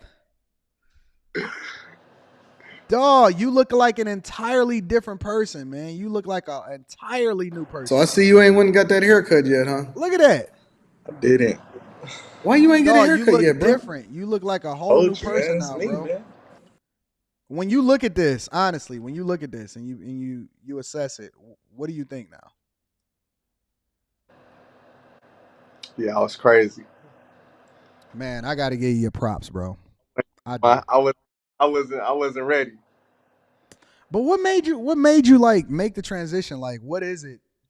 Like, did you get to the crib and somebody said it or what, bro? You know, it was real impulsive. I just called the barber up. Like, I was thinking about it the whole next day, and I didn't even look at the video that you had posted. And I was like, dang, like, I want to see how I'm gonna look. So I called the barber up. And what the barber say? He came to where I was working at, and then we did it. And then once it was done, I looked. I was like, damn, I look good. Like, for real, like. Dog, you don't really understand the amount of opportunities that come as a result of now how you present yourself, because people are less focused on the things that don't matter, and now they can focus on what it is that do matter about you. They focused on how it is that you add value into the company, whatever it is that's happening with regard to, success, opportunities, how you communicate. Now you can work on other things and people take you more serious because now they focusing, not on the things that's wrong with you, but they focusing on everything that's right about you. You know what I'm saying? And so it just generates a whole nother energy. It generates a different energy around women. It generates different energy around business people. It makes people want to associate with you. Dog, you just opened up, you unlocked life. Like, never go back. Never go back to doing anything that does not add value. You about to make me take my junk off. Put another hat on. I feel like I got to get a little bit more professional around you now. You know what I'm saying? You look great, bro. You really do look great, man. I got to give you your props, bro. I'm proud of you, man. Thank you, man. Thank you. I'm very, very proud of you, bro. I'm very proud that you made the transition, that you made the adjustment, and that you winning out here in these streets, bro. You look great, man. I'm ready for that bag, man. Yeah, man. So now you can make the adjustment and you can start doing things a little bit differently, right? What did your girl say when she seen it? Oh yeah, she was going crazy. She was going crazy? FaceTimed her right after. Yeah, right after the cut, she was like, damn, like you look so much younger, and like she was just ready to hop on me. Yeah, man, I love it, bro. And this is what's called, in my opinion, it's called positive peer pressure, right? You're going to get pressure all the way across the board. You're going to get pressure from people that, want to see you win. You're going to get pressure from people that want to see you lose. Pressure is good, but pressure ultimately, it results in successes or it can result in failure. It just depends on who it is that you're communicating with, right? You got to communicate with people that got your best interest at heart, not people that want to see you crash out. You know what I'm saying? And so I got your back, bro. Anything you need from me, email me, man. I'm going to give you my personal number and you can hit me up anytime. Any advice you need, any insight, anytime I'm in your city or anything like that, bro, you got a direct line to me. Just email me at antondaniels413@gmail.com and I'm going to give you my cell phone number, bro, and then we're going to chop it up. Sure. All right, bro. You want to give the people some final thoughts? I got to find out where your talents are now, bro, because I got to be able to add you in somewhere. I got to plug you in somewhere, bro. I'm over here working on something right now. Are you? I got the brand. I told you I got the brand coming soon. It's about to be some fly stuff, man. Like real Yeah, talk. man. Send it to me, and then hopefully I can get you up out there, and then we can promote it, and you can benefit as a result of it, bro. So. All right. Good. Hey, I love you, bro. Honestly. Like, I love you, man. I want you to win. I love you, bro. I got a lot of love for you, man. All right? Thank you. I just wanted to get on here and thank you, man. Like, because you, like, planted the seed and I didn't see it at first. And then, like, man, I'm glad I made the decision, though, man. You got it, bro. Bro, the world is your oyster. It's going to be at your feet. It's the small decisions that then enable you to make the really, really, really, really big leaps and bounds. You know what I'm saying? So my biggest thing is I just don't want you to prevent yourself. I don't want you to have to work any harder than you got to, because, we already facing, different things that we got to overcome just from stereotypes and stuff like that. So it's like, if I tell you what, because you look great, bro. You look awesome. If you decide after you get rich that you want to do whatever the fuck you want to do, then that's when you start moving a little bit differently. You know what I'm saying? But yo, get this bag, run that check up. Let's be successful. Let's get all of everything that's for us. And then we determine what the culture happened and what happens after that.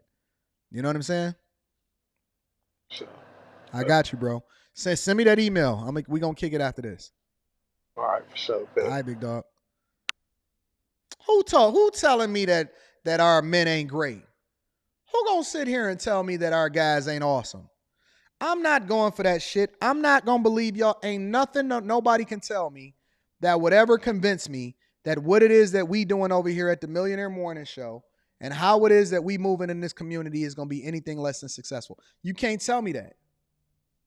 You can't tell me that we not changing lives over here in these streets. Nobody can ever sell me on the idea that these young guys is not going to listen when they got examples of people that actually do what it is that they say every single day. And let's be real. I'm not even going to take no credit for it. It was his decision. He's the one that deserves all the credit.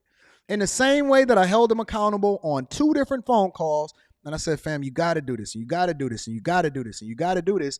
He's the one that bent the corner. He's the one that made the decision. He deserves all of the credit. He deserves all of the praise. He the one that invested in himself and called the barber. He the one that made the adjustment, and now he's starting to already reap the benefits from it as far as how people look at him and how people are treating him, including the very person that he lays next to every day. It's his credit, and he's going to win. He has way more opportunity. He feels better about himself. He's going to be much more successful as a result of it. And I don't have nothing but praise for him. In the same way that I know I'm hard on my guys. A lot of women don't understand it. They think that, oh my God, Anton is always so hard on me. No, I'm hard on my guys on a regular basis. I'm always 10 times harder on my guys than I am on my girls. However, I also am very much going to be an advocate for you when you are doing the right thing, when you are going in the right direction, when you are successful, right? And I do this, right? And this is the thing that I always say. I'm not here for the 99%. I'm here. If I could change one person's life, if I can get one person to just really embrace what it is that we teach and what we do over here on the Millionaire Morning Show, the Anton Daniels, and on the Patreon, the link is in the description as well as pinned to the top of the chat. That's all we need. One person, one seed planted, one transformation, one new trajectory of where somebody else is going to go. We do it for the one. We don't do it for the 99. If I can give all of my energy into changing one person's life, it was worth it. And he deserved all of the credit for it.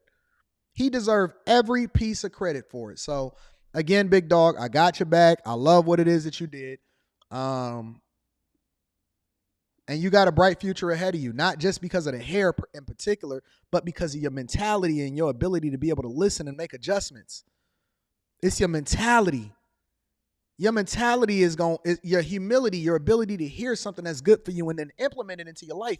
That's the thing. And now you just duplicate it multiple different times and then it translates into success. That's what success is doing a thing that add value into your life long enough for you to see it manifest in your life in a positive way. I love it. I love it. I love it when my people do well. I love it when my people do awesome things. Let me read some of these super chats again. If you guys have any comments, thoughts, you're more than welcome to be able to jump on the live stream and cam up. The link is pinned to the top of the chat. Let me go ahead and read some of these super chats because I want to highlight some of the things that y'all saying. Shout out to Real. I love you. Says strong and independent doesn't require protection and provision. Shout out to you. I appreciate you for the fireball. Rickster says, y'all made a choice to become independent and this is the result, but yet y'all want a man to protect y'all. You can't have it both ways. You got to pick one or you got to pick the other. You got to pick one or you got to pick the other. You know what I'm saying? Shout out to Rickster. I appreciate you for the fireball. Let me read some more of these super chats. And again, if y'all want to be able to cam up or if y'all want to call in and have a conversation, you're more than welcome to do either or. Blaze Skywalker with the 20 ball. Shout out the fucking Blaze says, what up though, Anton? I'm listening with my headphones at work. I'm making $15,000 a month taking home. Take home $15,000 a month. Now we pushing that because $15,000 equates to $180,000 a year. Blaze, I want you to make 70 more thousand. Says, my question is, would it be wise to go exempt for the next 6 months or let them keep taking taxes the way that they do? Blaze, at the end of the year, it's the adjusted gross income. It's the adjusted gross income. The adjusted gross income is the thing that they're going to assess whether or not they take enough taxes out of your check. All of that money you'll get back. The reason why they take the money out of your check is because they want to ensure that you're not in debt and then that they get their cut. So it depends on how disciplined you are. I always tell people to err on the side of caution until they start a business. I would not suggest you go exempt because I do not want you to be responsible for paying for taxes or to be underreporting so that you pay taxes. The real question is whether or not you got enough write-offs to actually reduce the amount of money that you're going to pay in taxes so that you can get more back at the end of the year. Shout out to Blaze. I appreciate you. Good job, bro. That 180 bands ain't no joke. Oh, shit. Shout out to Mike Jones. Shout out to Mike Jones in the building with the 50 ball says, wait a minute. What happened to women saying we don't need protection from black men? What happened to I'm single, independent, and I don't need a man? You ain't hear not one woman say that on that live stream, did you, big dog? Not one woman was saying that. All of a sudden, oh my God, I need more protection. I don't know what's going on. Shout out to Mike Jones for the 50 ball. I appreciate you, big dog. Thank you for holding me down. Ace Boogie 92 says, catch her switch. She said, my blank, then stopped. Facts. Shout out to Ace. I appreciate you for the 2 ball. Rick says, the worst part is that women are independent are going to blame us men for not protecting them for them actions. It's crazy. It don't even matter if they blame us or not. Eat that. Eat that right now. Shayla. Shout out to my girl, Shayla. My Detroit people is in the building today. Says, at work getting this insight. Also, now a bag chaser. Hey, let me give a shout out to all of my new bag chasers, including Shayla here in Detroit. I love y'all. I appreciate y'all. Shayla, I'm going to call you in a little bit, baby girl. I'm going to call you this weekend. I got something big for you. Mr. Hightower Jr. says, cleaned up nice, young champ. I like it. I like that, young man. Cliff Williams says, now you look like a real man, bro. When I was a child, but when I became a man. Jake Fever is in the building, says, on God, bro, the haircut leveled you up. On God, the haircut leveled you up. Shout out to all of y'all. I appreciate y'all for continuing to hold us down. Plato says, I would lend this version of him money for a business. You see how all of that changed? You see how all of that changed? Tech coach Ralph says, that haircut looks great. Small step on the way to greatness. Shout out to everybody with all of the good support for all of my people that's doing great things. Shout out to the tech coach Ralph. I appreciate you. Class E Beat says, so proud of this dude. You're on the right path, my brother. How and where can we support this young brother? I think he has a YouTube channel. I'm gonna find a YouTube channel and I'm gonna put it in the link in this description for y'all to go out there and check him out. Shout out to you, bro. Shout out to Class E Beats for holding me down with the 10 ball. Chucky Girl says, I always wondered what you thought about the sovereign national thing people doing now, where they say they are native to the land and the USA rules don't apply to them, like DI, paying taxes, etc. I think that these people need to pay their taxes and stop acting like they're sovereign, Chucky Girl. I'm going to just be honest with you. I think these people need to pay their taxes and stop acting like they exempt from the rules from everybody else. They not sovereign. They not unique. They not special. They not Indian. They need to go ahead and pay their taxes. They not living on a reservation. You know what I'm saying? Purple Haze says, Anton, what up? I sent you an email from Hayes K80. Could you respond when you get a chance? Appreciate you. Absolutely, Purple Haze. I'll check that out. And then Seeing Sells Cars says, I never thought he'd get his haircut. Never doubt. Never think that people are not capable of doing the greatest thing for themselves. Sometimes people just need a voice in their ear. They need a little bit of inspiration. They need a chance. They need some thoughts. They need some encouragement, or they need a little bit of a push. All right. Looks like nobody wants to come up. Nobody has any thoughts. Nobody has any perspective. And so I'm encouraged. This week started off a little bit rocky, but it's ended on that high note. Again, I got to shoot over to Atlanta to shoot for Revolt. I keep y'all up to date on that. Millionaire Morning Show. Make sure y'all tune in to Fight Club tonight. Ladies, don't be out here getting ragdolled up out here in these streets. Make sure that y'all stay covered and protected. Come and kick it with us on Fight Club. It's called This Is Fight Club. You're going to see my name and my face on the cover photo. I love y'all. I appreciate y'all. Again, thank you to everybody that's rocked out with me for the Millionaire Morning Show. This has been the greatest tribe and group of people that I could ever ask for in life. If you're not a part of the Patreon, link is in the description as well as pinned to the top of the chat. If you have not got your Tiege pack, 30% off your first order plus a free gift. That link is in the description. And then last but not least, make sure that you hit a like for the YouTube algorithm on your way out the door.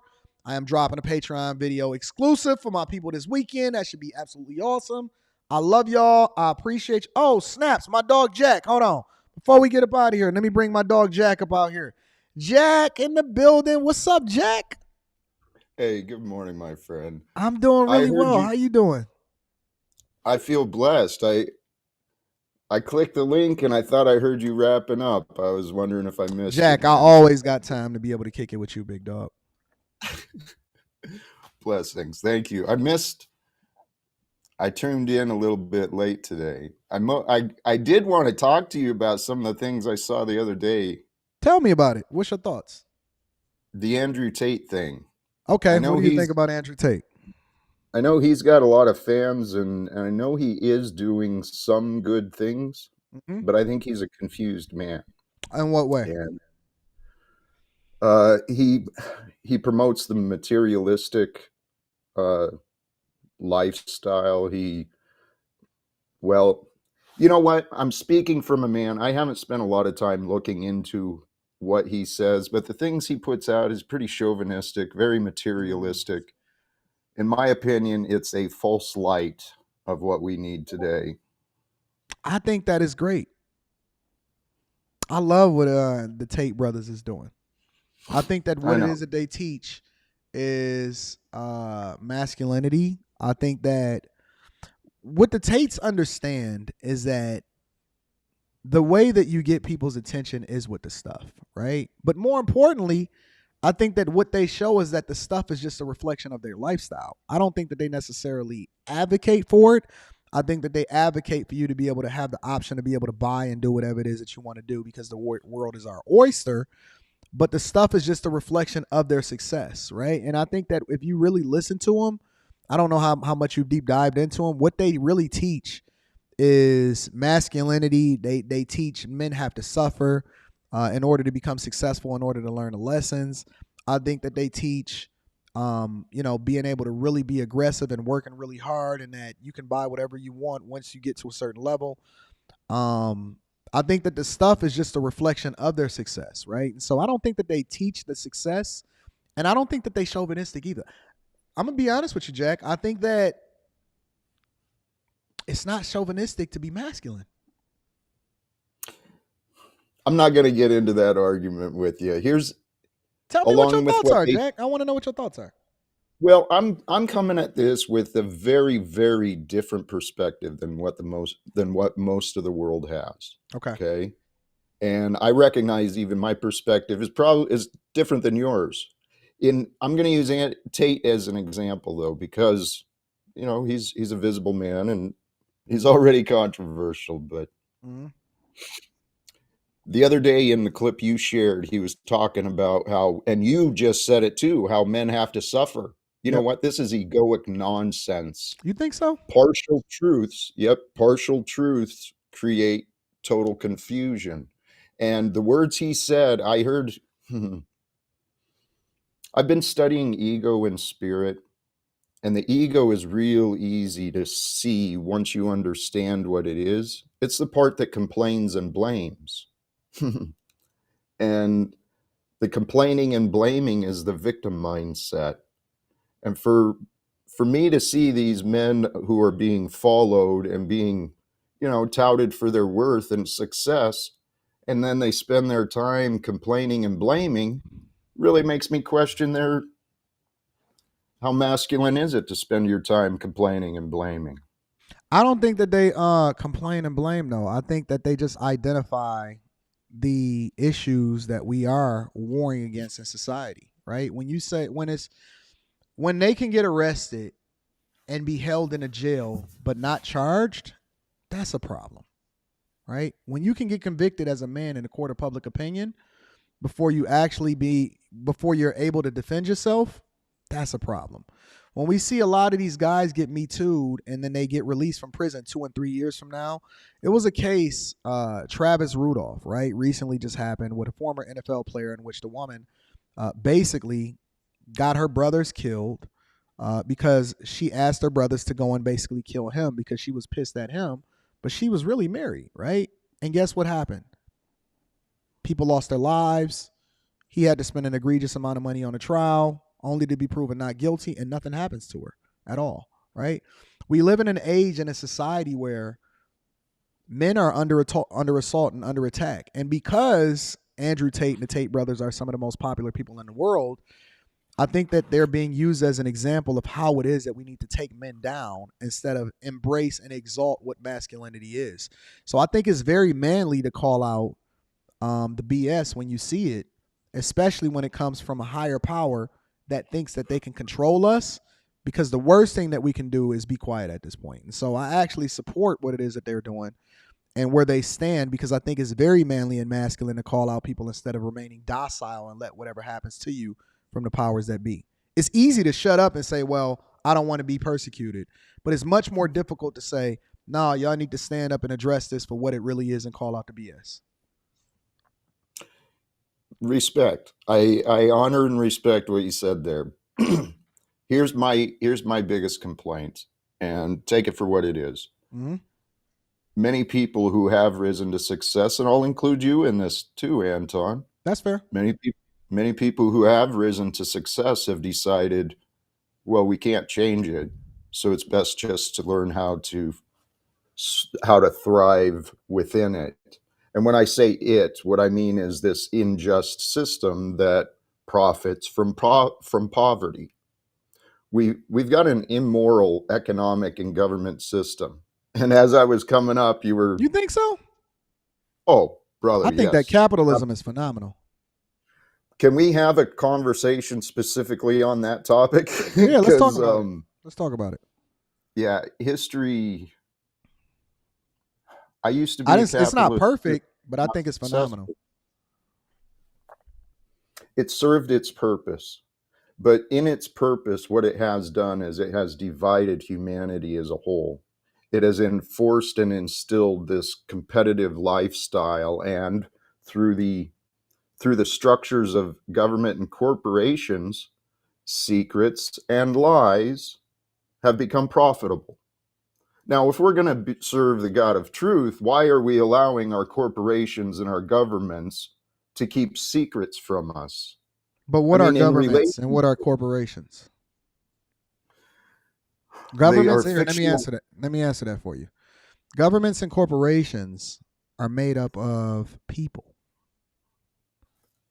The governments that we embrace and that is a reflection, they really just a reflection of the people that put them there, right?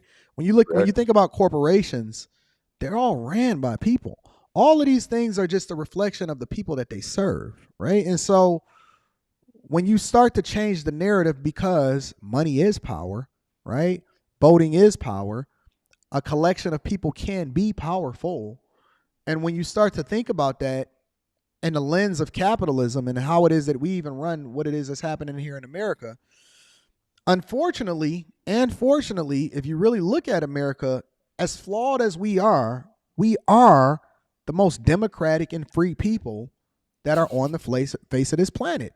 When you compare us to every other country, every other nation, when you're talking about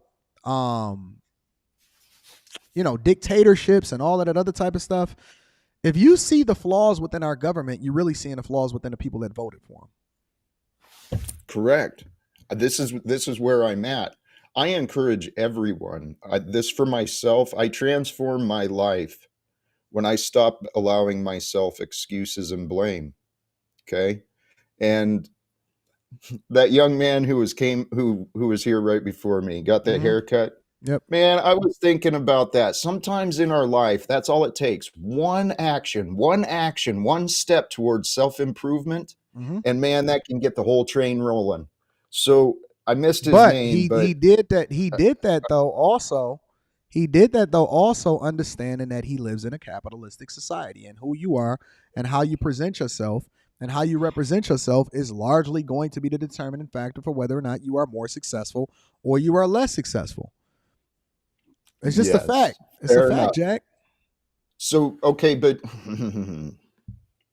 I'm not gonna dismiss or make arguments against the benefits of what this capitalism has done. But you just made the statement that what America has built is one of the people are probably the freest in the world. But let's step back. What the hell are we comparing this to? We are comparing this to seriously oppressive nations. And this is what, the year 2023? Why has the free world not stood up and united in its power on behalf of the other oppressed citizens in the world? Why are we not standing up for equality, not only within our nation, but around the world? Because we don't have it. We're lying to ourselves. We are free range in America. We are not free. It's an illusion. I think that we are. What would convince you?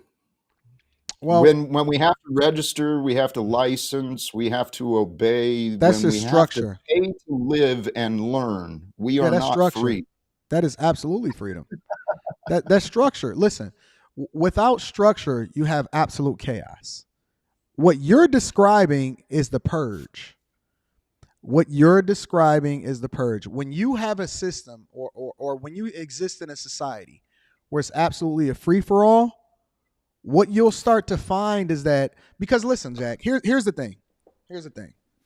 If you look at Give me one country, nation, environment that's a better alternative that's already an example of what it is than what it is that we're doing here in America.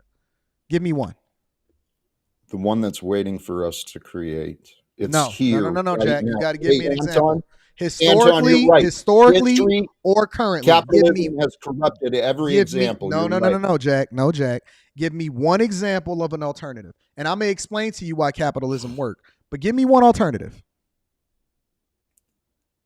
I think I've got a weak connection. I missed the last part of what you said. Give me one alternative. Give me one country, nation, or society that actually operates in a way in which you think that actually makes more sense than what it is than what we exist in inside of America. What I'm suggesting has not been implemented on large scales before. What I'm here, Anton, you brought in the argument that the rules and stuff are required for order. Absolutely. Let me ask you this. Why are children taught to obey and not abide? Why are children taught to remember and not think? Right? Our school systems were created for the industrial age to condition the citizens to be good workers in the factories. It served its purpose.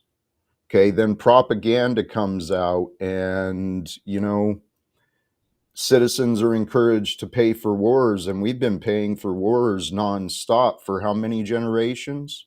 And how many generations are we going to allow this imagined fictional debt to stack up for our children? I mean, we're passing down generational debt. We're passing down generational trauma because, while all these children are separated from their families at the border, while we've got hundreds of millions of humans in migratory status today, those children are being raised that, they're going to have to overcome as they get older. But our mental health professionals, they don't know what they're doing. Should we open up our borders, Jack? Should we have borders? Eventually, I believe we can rise above all of this. When all of what? No, you didn't answer the question, Jack, and then you can add the context. Okay, go ahead. I'm adding my opinion. The nonsense of borders and the separations of wealth and authority, I think those all disappear when we collectively unite and we say, no more corruption in our governments. Okay, so Jack, let me ask you a question. Do you think that we should have property lines on the homes that we own? Now you're getting into the details. Hold on, Jack. Hold on. Hey, should anybody be able to walk on your property or come into your house? Well, collectively, we will find better ways of working together. Currently, Jack, you're not answering a question. Well, here's why. Where I'm living is today. I'm just suggesting that the world has better options available. It's waiting for us to choose. I've been studying alternatives. I've learned of other people. Other people have come up with these ideas for a resource-based economy, for to use technology and mechanization. We could eliminate most of the job requirements of people.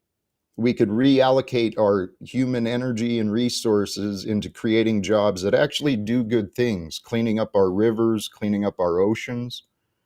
We've got a lot of repairs and cleanup to do here in Mother Earth that we could be doing if we weren't so focused on increasing some accounting number in some bank account. Do you know how we get to a point to where we incentivize people to create jobs around cleaning up our oceans and rivers? Yes. How? Proper education. Nope. Everything comes together, brother. It really does. Nope. You know how we do it? Do you even know why we would even be in a position to incentivize people to then clean up our oceans and our rivers?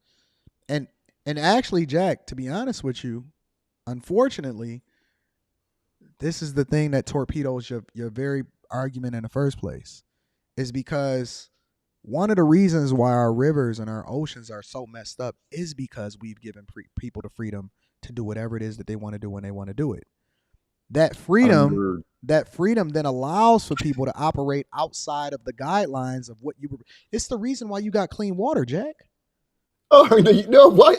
Jack, you think Jack, Jack, have listen, clean listen, water? listen. The fact, to be able to maintain a planet with almost 10 billion people on it requires infrastructure.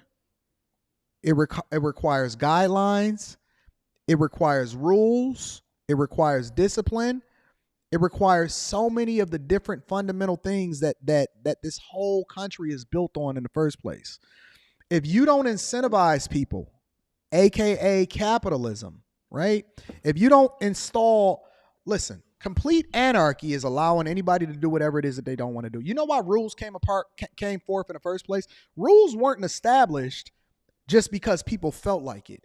Rules were then established. Infrastructure was built. Guidelines were prepared because people couldn't control themselves from doing a thing that was worst for us. And so if you just open it up for people to do whatever it is that they want to do when they want to do it. Hold on one second, Jack. Give me a second. Anton. I'm sorry. Who is this? John Summer, 365. What's up? Hey, what's going on, John? How you doing, John? Good, buddy. What's going on? I'm gonna go and check out those 3 properties today, actually. Okay, because she just called me. She wanted to see a status update. She said if somebody buys them all 3, I can get them a good deal. Because I told her that. What kind of? She said if somebody buys all 3 properties, she'll give me a good deal. Yeah. Tell her to give me her best offer. Why don't you give me your best offer and then we can go from there. What do you think? For all 3? Well, let me go check them out today, and then I'll make her an offer. Okay, let me know. All right. She's doing some. She's selling a house. She's moving in with her fiance. So she said, I need some money. So let me know. So she needed an infusion of cash. Yeah. I mean, they're listed. They're 60,000. She owes you 2. Well, I mean, not owes you, but credit you 2. She does owe me 2. She owed me 2. She owed me 2. So that's 58. So you make any determination, whatever price you want to give her. All right. I'm going to go check them out today, and then I'll make her an offer. Let me know. Did you start the building on your house or not yet? Yeah, we building it now. We got the surveyors out there. We got construction going on right now. So Who's your framer? I got a contractor. I got an architect and a contractor. I can give you his number. What are they charging per square foot? Are they decent? Yeah, they're really great. We'll talk. I'm gonna call you in maybe like an hour. Yeah, okay. Let me know because I'm trying to build my house, so maybe I can use your guys. Yeah, you can. They'll be awesome. Okay. All right, my friend. All right, perfect. All right, bye. Thanks. That's capitalism, Jack. Hey, respect. That is literally capitalism. It's a woman. She needs money. She made me an offer. I haven't went out and checked out the 3 properties that she's offering me. It's actually all land. She owns all land. So, she's desperate for money because she's moving in with her fiance. She just went through a divorce. It's capitalism, Jack. So we're giving, our system allows for her to operate and be able to do these things. And so I'm the one that then gets to make the deal as a result of it. Amen. Hey, brother, I want to congratulate you. It sounds like business is happening. Good deals are being made and solutions are being found. And that's where capitalism comes in theory, is a fair exchange of solution and value, and people get rewarded. Supposedly, that's the way it works. Now, the aspect, though, Anton, I love you, brother, but the aspect you're not thinking of is God. What does God want us to do? Does God want us to be, paying for wars? You think God would support capitalism when Jesus warned us of the money changers? Our founding fathers warned us of the money changers. You got the wrong context. If you look at all of the greatest people in the Bible, Jack, the greatest people in the Bible, most of them overwhelmingly were successful and rich. I've All of heard you make that. most of the Yeah. lessons that are taught inside of the scripture are business lessons. When you talk about the talents, when you're talking about Job, when you're talking about David, when you're talking about even Jesus himself, right? It wasn't that he was mad at people becoming successful. The problem was No. that they were using the people in the wrong way and not providing value, and they were money changers, and it was using the church in order to make money instead of to add value to the people. There's a time and a place for everything, right? Why do you think that they even advocated for tithes? The universal laws of exchange. God, in the laws of exchange, we are to put out in support of the good. We're supposed to take what we receive, and 10% is a minimum, man. We could, rather than create a selfish mindset, we could have a generous mindset throughout humanity. And I know what it sounds like, and I don't care what people think. I know that this is the solution. We could have an economic system changing the method of distribution, because that's all an economy is. Why were some of God's most heralded people in the Bible super rich? That's the way God revealed the story, but the story revealed us to today. And I'm saying Jack. The word is the living word. It's called a living word for a reason. The truth lives. Why were people rich that were some of the most celebrated by God in the Bible? I don't really question why God does. Well, Why I not? mean, He it was said in as an everything that we do, we got to get understanding. As examples, Anton. And everything that we do, we have to get it. We have to get understanding. Why were they rich? Why were some of the most heralded people, God's most loved people, why were they super rich?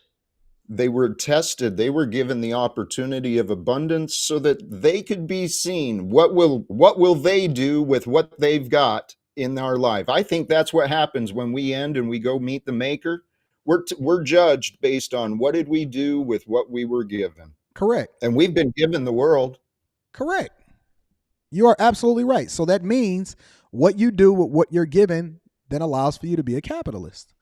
It doesn't mean that you got to be a dickhead. It just means that you need to be able to add value and you still rewarded accordingly. Why should I not be rewarded according to what it is that I sow into other people? I never said that. If I provide a service, Jack, why shouldn't I be compensated for it accordingly? You should be. Because anyone who receives a value from you should be willing to offer value in exchange. So you are in support of capitalism? No. Capitalism requires on money. Money is a tool for slavery. It's not. All money was created for, Jack, is for us to be able to exchange goods and services without killing each other. It's an easier way for us to be able to operate as a society and humans. Anton, yes, logic brought humanity to use money. It brought humanity to create governments and corporations. Love is what's needed in the world. I understand logic very well, but I also know for a fact we do not need money in order to exchange resources with each other. We do not need enforcement in order to abide by one another. Oh, yes, we do, Jack.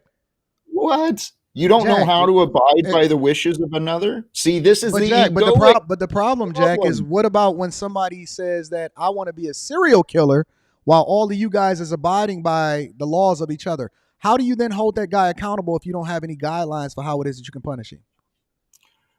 The way I see it is serial killers and the such of today, corruption exists because it's enabled.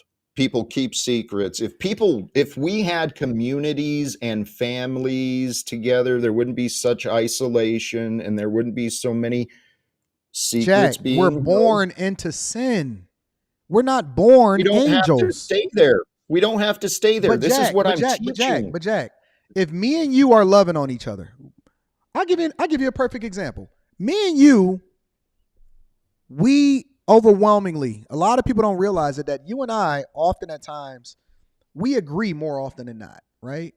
But we have some fundamental disagreements when it comes to how it is that we look at society. However, you and I have never, ever cussed each other out. We've never had a problem. We've never called each other out of our names or anything like that. I largely, from the day that I met you, have always looked at you as a nice guy. You cool. We can have a conversation. And at the end of the conversation, we still love each other and we jump on each other's panels, right? However, there are some people, both in my life that jump on my panels and in your life that jump on your panels and will call you and will say some of the most egregious things in life. But you know how you deal with them, Jack? You remove them. You punish them. You mute them. You take them down. You know why? Because you have a guideline. You have structure. You have rules. You have things in which they have to abide by in order for them to be able to get on your panel. And it's the same way in regular life. It's the internet is just a reflection of how it is that we are in real life. And without those rules and without those guidelines, you know what would happen on your panels? Complete anarchy. They would take over and they would ruin everything that you built. But because you have that structure, because you have those guidelines, and because you have those rules, they know that they can only get away with a certain amount. And even when you bring them up, you say, listen, I've heard you. You said, listen, I don't have time for the foolishness today. If you're going to come up here, either you're going to add value, and the minute that they say something out of line, you remove them, Jack. I seen you. How is it any different from what it is that we supposed to operate in society? You have expectations. You say we supposed to love each other. Me and you love each other. But there's people that don't see it the way that we love, right? We can have a disagreement and we can still love on each other. We can still love what it is that we do. But everybody don't operate like us, Jack. How do you control them? How do you control them? With love. At this point, that is my method, is with love. Okay. Is that with love that you deal with? How you deal with them when they jump on your panel out of control, Jack? Dude, Anton, this is insanity. You said it right. There is a place for order, and I am a man of order. Believe me, I am a man of rules and order. Okay, I know its purpose. We are living through bizarre times, my friend, and my life story. God is the author of the Bible, of the stories, man. And that story of creation is continuing. The same story that was in the Bible is today. And man, our Creator has a sense of humor, brother. I'm confident about that. But this is a time of shifting. The craziness is raising up, as are the leaders of the light, right? Those who are bringing encouragement and inspiration and value to the world. I include you in that. I know I'm going to be a part of this. So far, I'm an undiscovered part of this story. And make sure that y'all, let me say this too. Make sure that y'all go and subscribe to Jack's channel. Jack Talcott is his name. A really good person, a really good friend of mine, and I love what it is that he does, and he's a very, very, very nice guy. Make sure that y'all tap in with Jack and rock out with him. Go ahead, Jack. I just wanted to make sure that I remembered that. I forget some things sometimes. Hey, much respect, and thank you for that. I appreciate that. My goals, while they sound like a child, right? I know how naive some of this does sound, but I'm convinced that ending secrets is the only solution for humanity.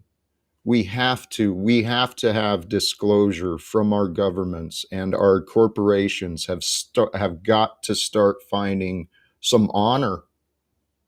The men and women use the corporate structure, the laws and the rules, saying, we can get away with this, we can get away with that. The legal system of our land, it's immoral and corrupted, brother. It defies God's laws. I can present the case as soon as the opportunity is allowed, but okay, I'm looking forward to it. I hope to present the case to the citizens of the United States government. Hopefully you can. That. I will be watching and reacting. I'll come back for the commentary and see what you have to say. I'm gonna react to it too. Hey, you know what? The way I see it, Anton, I know how crazy this is, but I was inspired with this idea a few years ago. When Donald Trump was president, I was fed up, and I You said, "This is." didn't like him as our president, Jack? Oh, I haven't liked any of our presidents, man. Not they're all corrupt. You don't They're think all that Donald Trump was our best president ever? One of our best presidents ever? God used him very well as a tool to reveal many things, but the humanity and the people of the land have not learned the lessons I believe God wanted us to learn from that yet. What did he want us to learn, Jack? That he's insane. Dude, You think that Donald Trump is insane? Are you kidding me? Yes. He is I don't think that he's insane, Jack. Okay. Here's my definition of insanity. The egoic patterns of delusion. Narcissists and liars. Liars are insane. It's simple as that, because liars start believing in their lies. And when you believe in things that are not true, you fill yourself with delusions. So there's plenty of evidence that Donald Trump is a constant liar. He's constantly contradicting himself. Joe Biden is no different. So what you said earlier too, the government represents what we've allowed. We get exactly the government we deserve and we create. What do you think that Donald Trump has lied about, Jack? He's a successful capitalist, so he has lied about many, many, many things. No, Jack, you got to be a little bit That is more. true. You got to be a lot more direct than that, Jack. Oh, come on. His business dealings, his fake colleges, his It wasn't a fake college.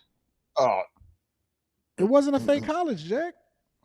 it was claiming to offer value. It did Well, offer you know value. what? There was people who probably did receive value. Let me not So be then dismissive. I don't understand what the problem is, Jack.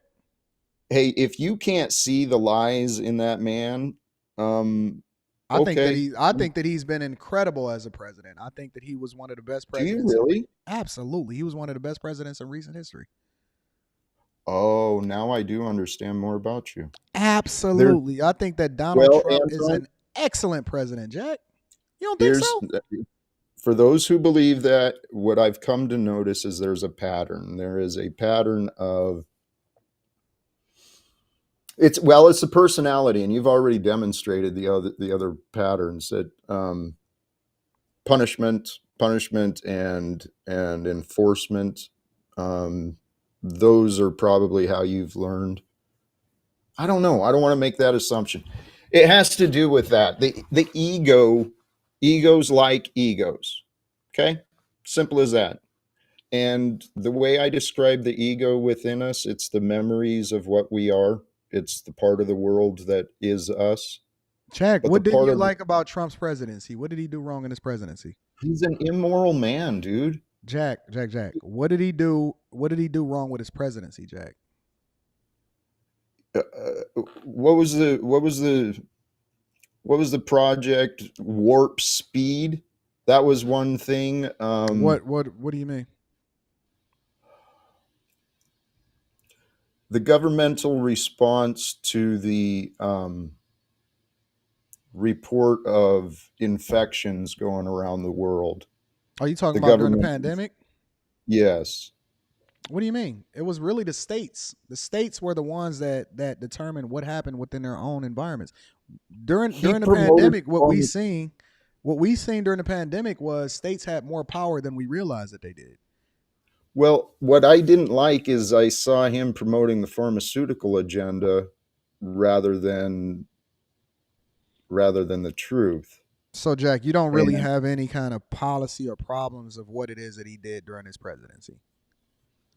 If someone thinks he did no wrong, then there's nothing I can What did he do convince. wrong, Jack? You can't answer that? I don't think that I can't think of anything that he did wrong during his presidency. Well, okay, brother, then here, with all due respect, what the ego does, the ego likes to deny. No, Jack, It you picks got to and give me chooses. facts. You You live got in to give me facts, duality. Jack. You got to give me facts. You can't just you talking in theory, Jack. You got to actually give me something that we I'm can stand talking on in and say, theory. I'm talking in theory that you can't. You think I can't? Holy shit! So you don't accept warp speed as something bad. How about, I don't remember the specificities, but I know that there was engagements in conflicts where diplomacy could have been used. There were no new wars during Trump's presidency. Oh, that is a flat out lie. There was no. There were zero maybe new there was wars. no more As a public matter of wars. fact, There was he drew down more. He drew down troops. There were no new wars under Trump's presidency. That's a fact, Oh Jack. my heavens! Oh no, Jack, what new war did we start during Trump's presidency? How about the war on the citizens that was really amped up? That one's a pretty important war to me. Jack, there were no new wars during Trump's presidency. Workers, the way he manipulated the judicial appointments, he stacked all the judges across the nation. He weakened for generations workers in this nation who are trying to get equality and exercise some sort of rights and fairness in the workplace. For generations now, the way the judicial systems have been stacked, people are going to get fucked. What are you talking about? Wait. I thought we was talking about, okay, so it was no new wars.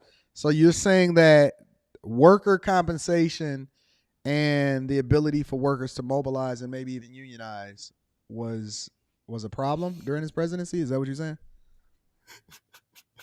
I'm curious. I'm trying. Jack, I am a C student. You got to explain it to me like a child. So, you know, Anton, this might be easier if I was able to bring up any news clip and we could show. No, Jack. You got to just tell me. From any news report, just let him talk.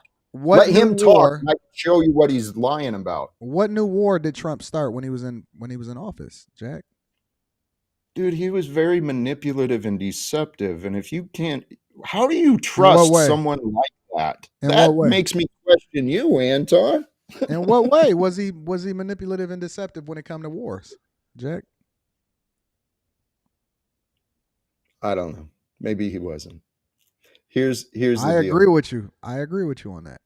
He wasn't. No, I know for a fact he was manipulative and deceptive because the man is a habitual liar. Jack, you're letting how you feel about him personally affect what we're talking about in this conversation. Anton, no, this is the point. I have no feelings towards the man. I just think he failed. He could have done a better job. How did he Joe fail? Biden He was the best president that we've had. Let's talk about the problems that are going on today. Right now, Trump is just, who knows what he's going to do. Jack, I'd like to talk to him because if understood. He's been the most transparent, especially with regard to the systems that we live in. He absolutely ushered us in through an era in which there were no new wars at all, zero. As a matter of fact, he drew down troops and he got people sent home. Jack, I'm trying to understand.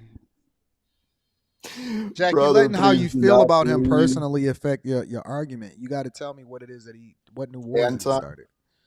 Hey, Anton, here's what I know. In the story of my life, I made this observation a long time ago. I told you, Anton. Okay. In 2018, I set the goal to try and talk to Donald Trump when he was still president.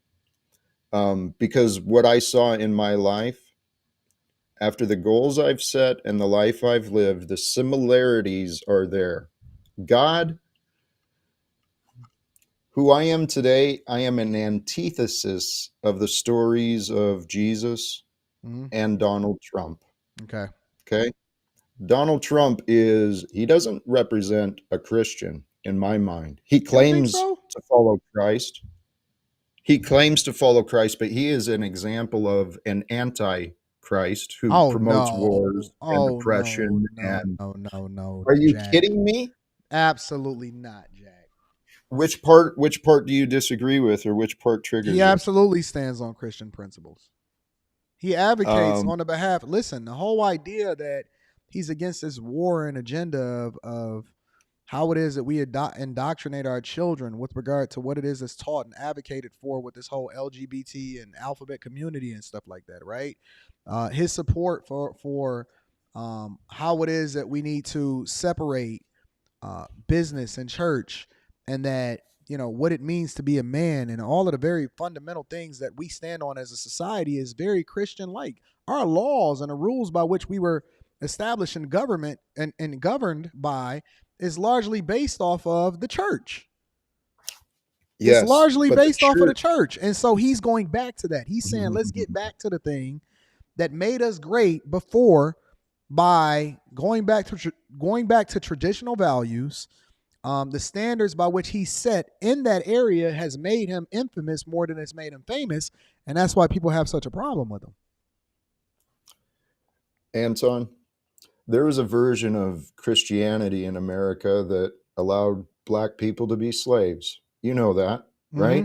Mm-hmm. That version of Christianity is what Donald Trump represents. No, Jack, you pushing bullshit. Hey, he represents the slave owner interpretation of Christianity, the one that profits from hate. Jack. Anton, what words are wrong there? When did he ever say that, Jack? When did he say that, Jack?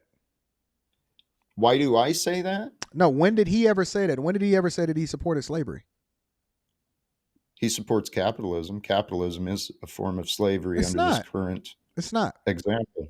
It's absolutely not. Everything that you do, no, it's not. Slavery. Everything that you do is voluntary, Jack. Anton, how voluntary is it when you have been miseducated and you have no real alternatives? What do you mean? There's not voluntary.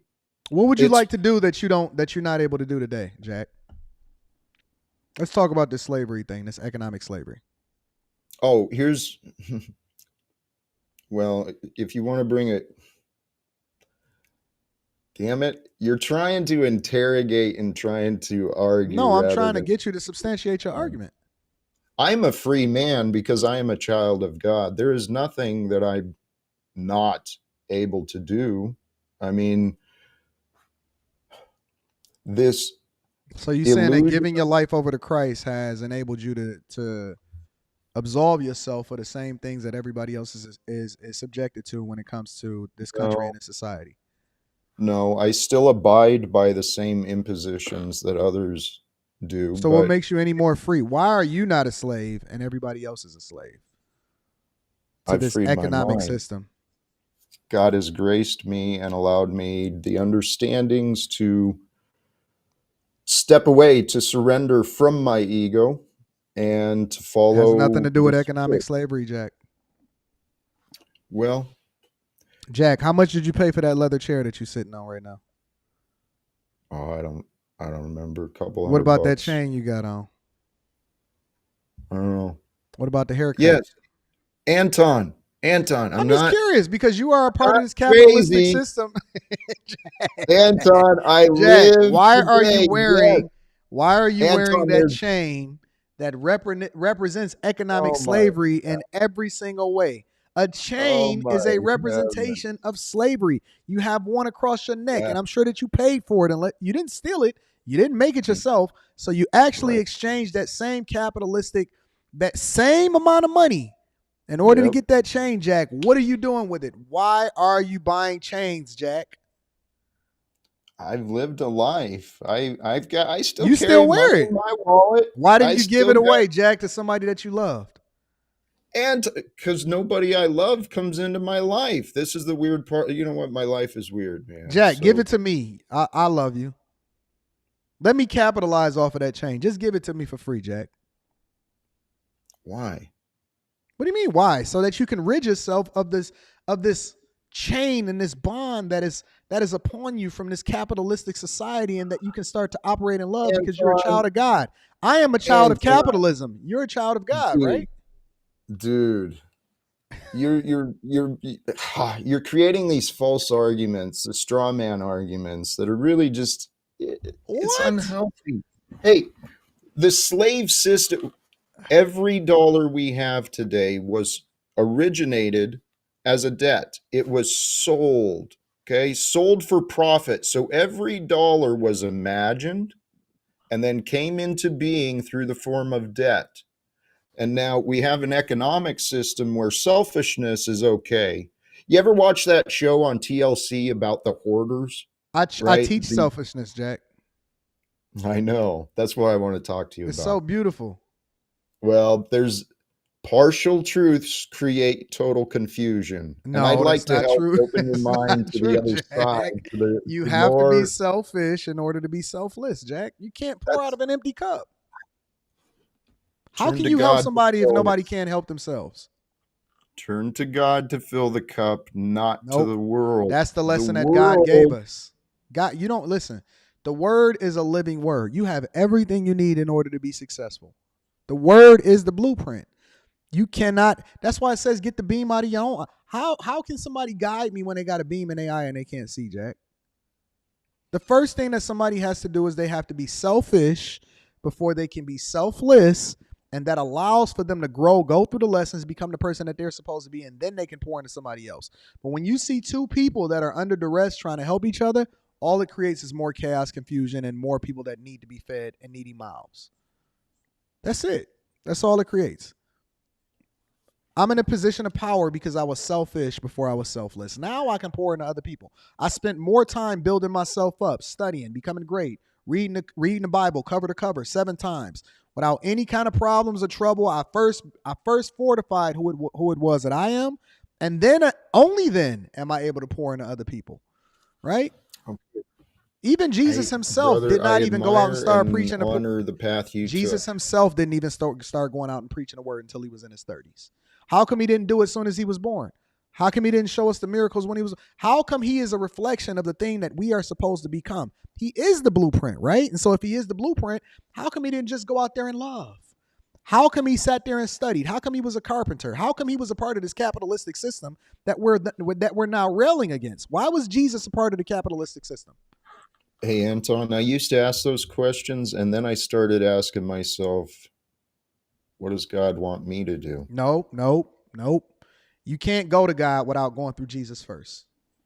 I have. That's what I No. said. I started But with in order those to go through Jesus, you first have to understand him.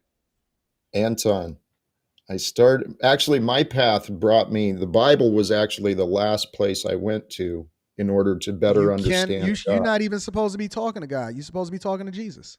Whoa, well, okay, Jesus is a name, and the name came from a book, and the book actually has many different interpretations and many different writings. We So understand all of the different versions and the King James version and all of that, but you know the premise from what I'm saying, you understand what I'm saying, Jack.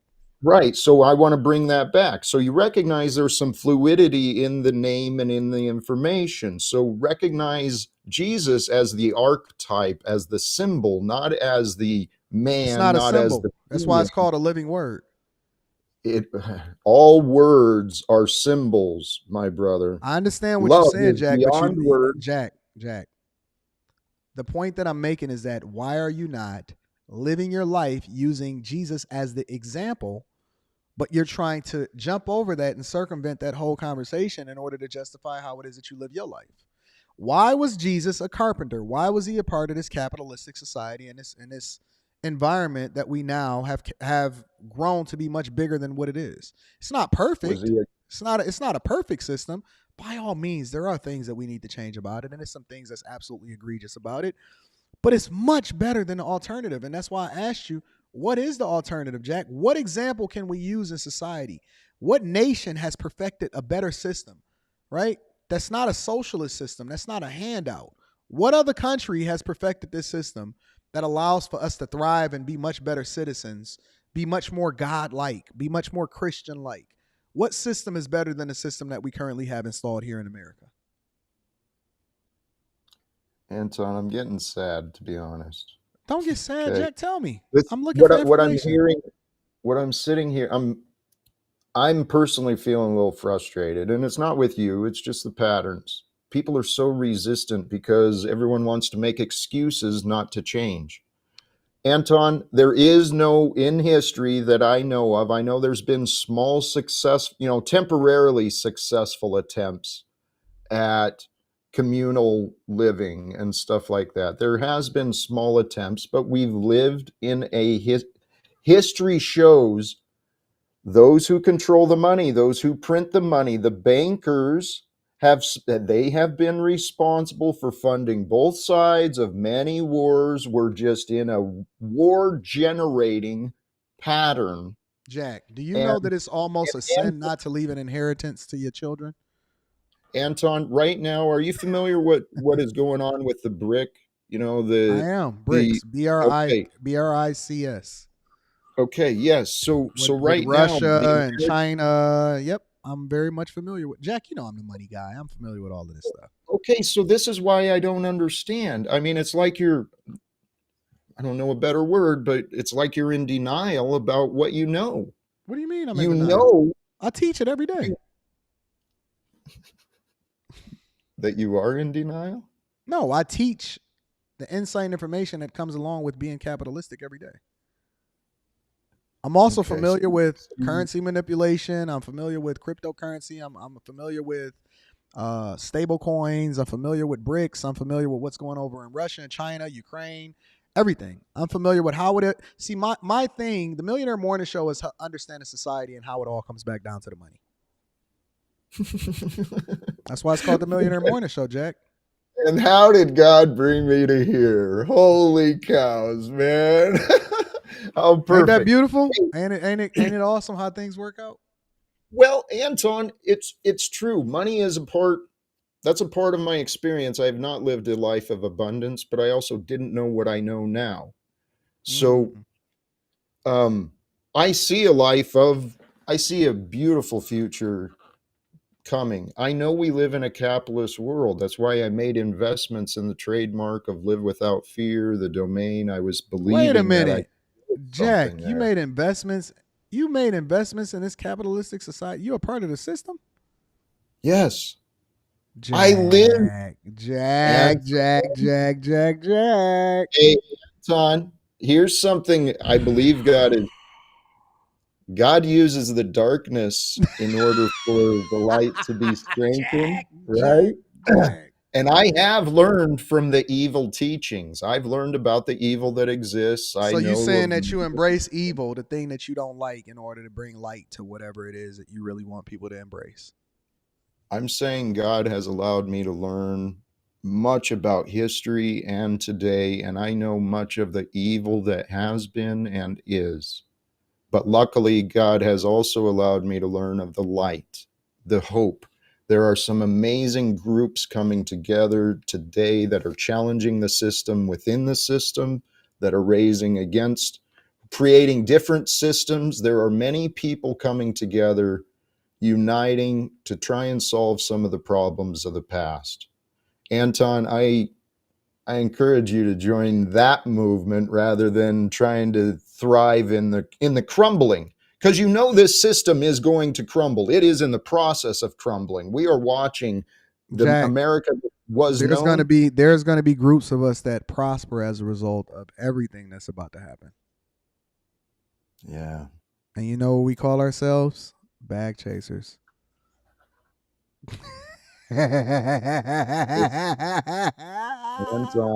It's gonna be winners and it's gonna be losers, Jack. I'm preparing my people to be the winners. I'm preparing my people to be the winners, Jack. This us and them keeps divided. A house divided will crumble, and that's why America's crumbling right now. We not divided. Me and my people, we all on the same page. We all going in the same direction. We all of one mind, sound body, understanding, and we are gearing up. And we're preparing to continue to capitalize off of everything that's happening within this society, Jack. Anton, there is no separation from you and those who will lose. There's no separation. You don't think so, huh, Jack? Nope. Okay. An injury to one is an injury to all. I truly believe that as a labor guy. Nope. And it's always a separation. It's always a separation, Jack. No, brother. Listen. It's going to be winners and it's going to be losers. Jack, you so busy riding in the middle. You are one of those people that are lukewarm. You stand in the middle, and God said that He don't like people that are lukewarm and fence riders. He spit them out of his mouth, Jack. And you're gonna have to pick a side, brother. You got to pick a side, Jack. I walk that narrow path of truth, because in that narrow path of truth, you are able to see the multiple perspectives. And I get accused of riding the fence. I get accused of many, many things, but I'm not wrong, brother. I am not wrong. No, I'm not wrong. Anton, There is no separation. All of time brought us to today, and from today, all of the future will come. So that we are connected to the past and the future, and all of us Gentleman right now. JT, watch this, Jack. Gentleman JT says, Jack, come on over to the bag chasers. Jack is, what y'all don't understand is that Jack is already a bag chaser. Jack is a part of the bag chasers. Jack is a part of the bag chasers. Y'all don't understand that? Jack is already in the Patreon. Jack is a part of the bag chasers. I want a life of abundance. And what are we talking about then, Jack? Well, I'm explaining my long range goals, and the long range goals maybe have created resistance for the short Jack, term. you on my side. You on my side. Well, for now, but the long term goals is I'm on everyone's side because I want. That didn't sound good. For now being we are joined at this time, it doesn't mean we're going to stay joined for the future. I mean, that's what happens in our lives. People come and go, things Jack, come and you go. want a life of abundance, right? I think it's going to happen, yeah. I am the light. That's my plan. That's my plan. I am the light for you, Jack. Well, I've been wanting to talk to you. I'm right here, Jack. This was an opportunity, so I love you, Jack. I love you too, man. I actually have a lot of admiration. You've got Jack, some I have given you a skills and lot of talent. insight and information in the amount of time that we've been in contact. The marketing, to be able to market yourself more effectively, how it is that you need to pivot, and all of this other type of stuff. Jack, you take this information because you understand it is right. Yes. So what are we talking about? Jack, you are a capitalist. You know that, right? I don't like identifying. I don't like labeling myself as too many things. Not anymore. Anton, I used to do that. I used to label myself as all sorts of crap. And people can call me whatever they want. What I am? I call you my friend. You my guy. I love you, Jack. Amen. Amen. I do. Hey, I am looking for people who might have ideas and the willingness to help a guy like me with the live without fear mindset. I want to grow that. I'm with you, Jack. Because if this is the way I see it, I got into the studying life coaching and practicing self-development for myself. And I've always been, had the heart of an activist for a long time. And that's why I want to just share knowledge, self-development, tips on meditation and health, so people can feel better about themselves. Because if people feel better about themselves, they're going to go out and create a better world around them. And as more people go out and create a better world around them, man, we won't have to pay money to learn and live. Jack, you're wrong. You can never be more wrong, Jack. But it's okay. I'm going to give you the game. I'm going to enlighten you. I'm going to add value into your life. And I'm going to show you just how blissful it is to embrace this capitalistic world. Respect. Maybe that's the temptation I need in my journey to see how committed I am.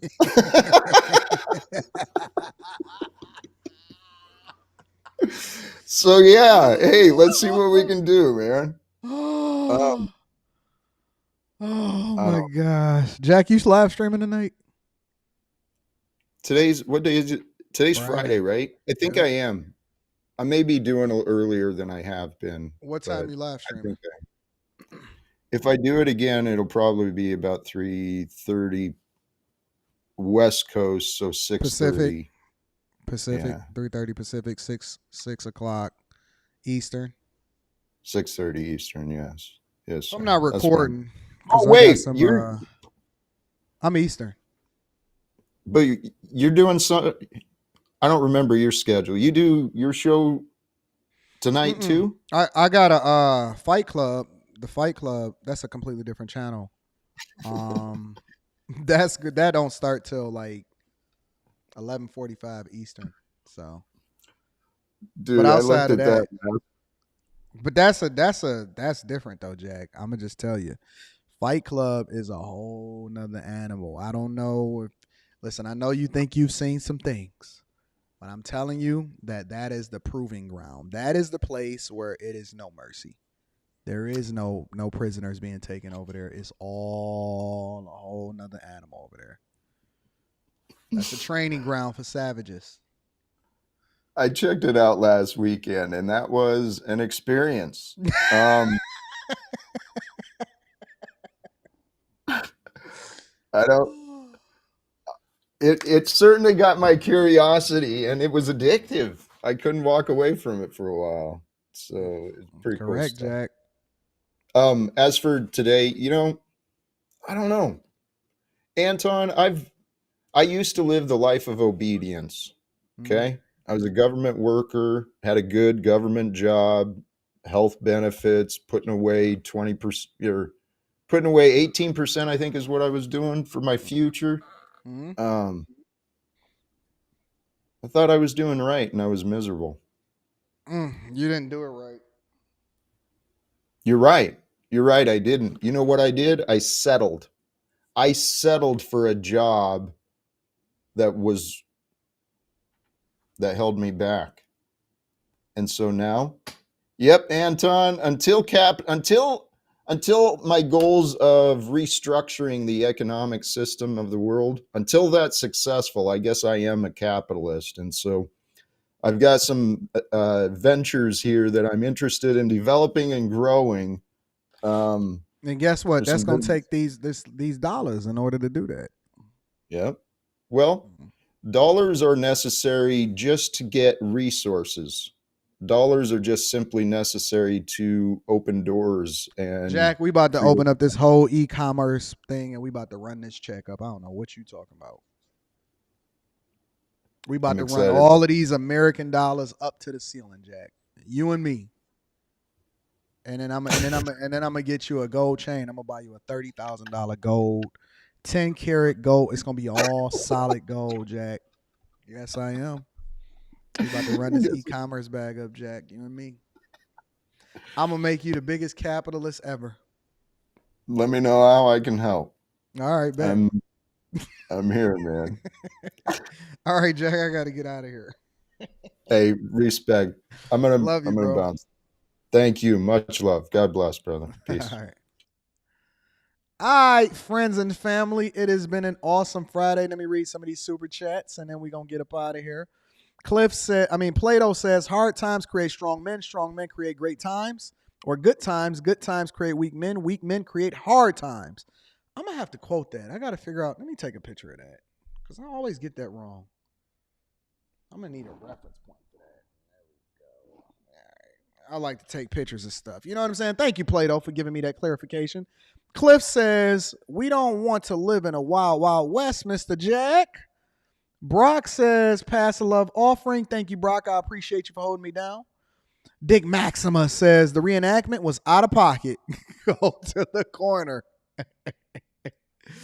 Real says, they were rich as a result of doing the work. Correct. I agree with you.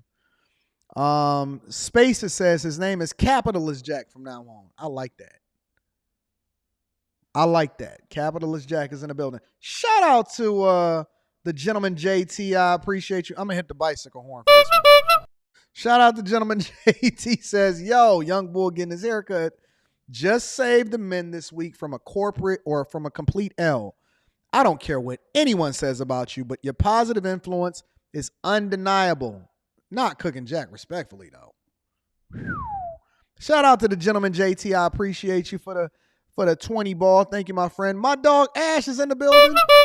Shout out to Ash says, I like Jack, but he thinking of a utopia on earth today.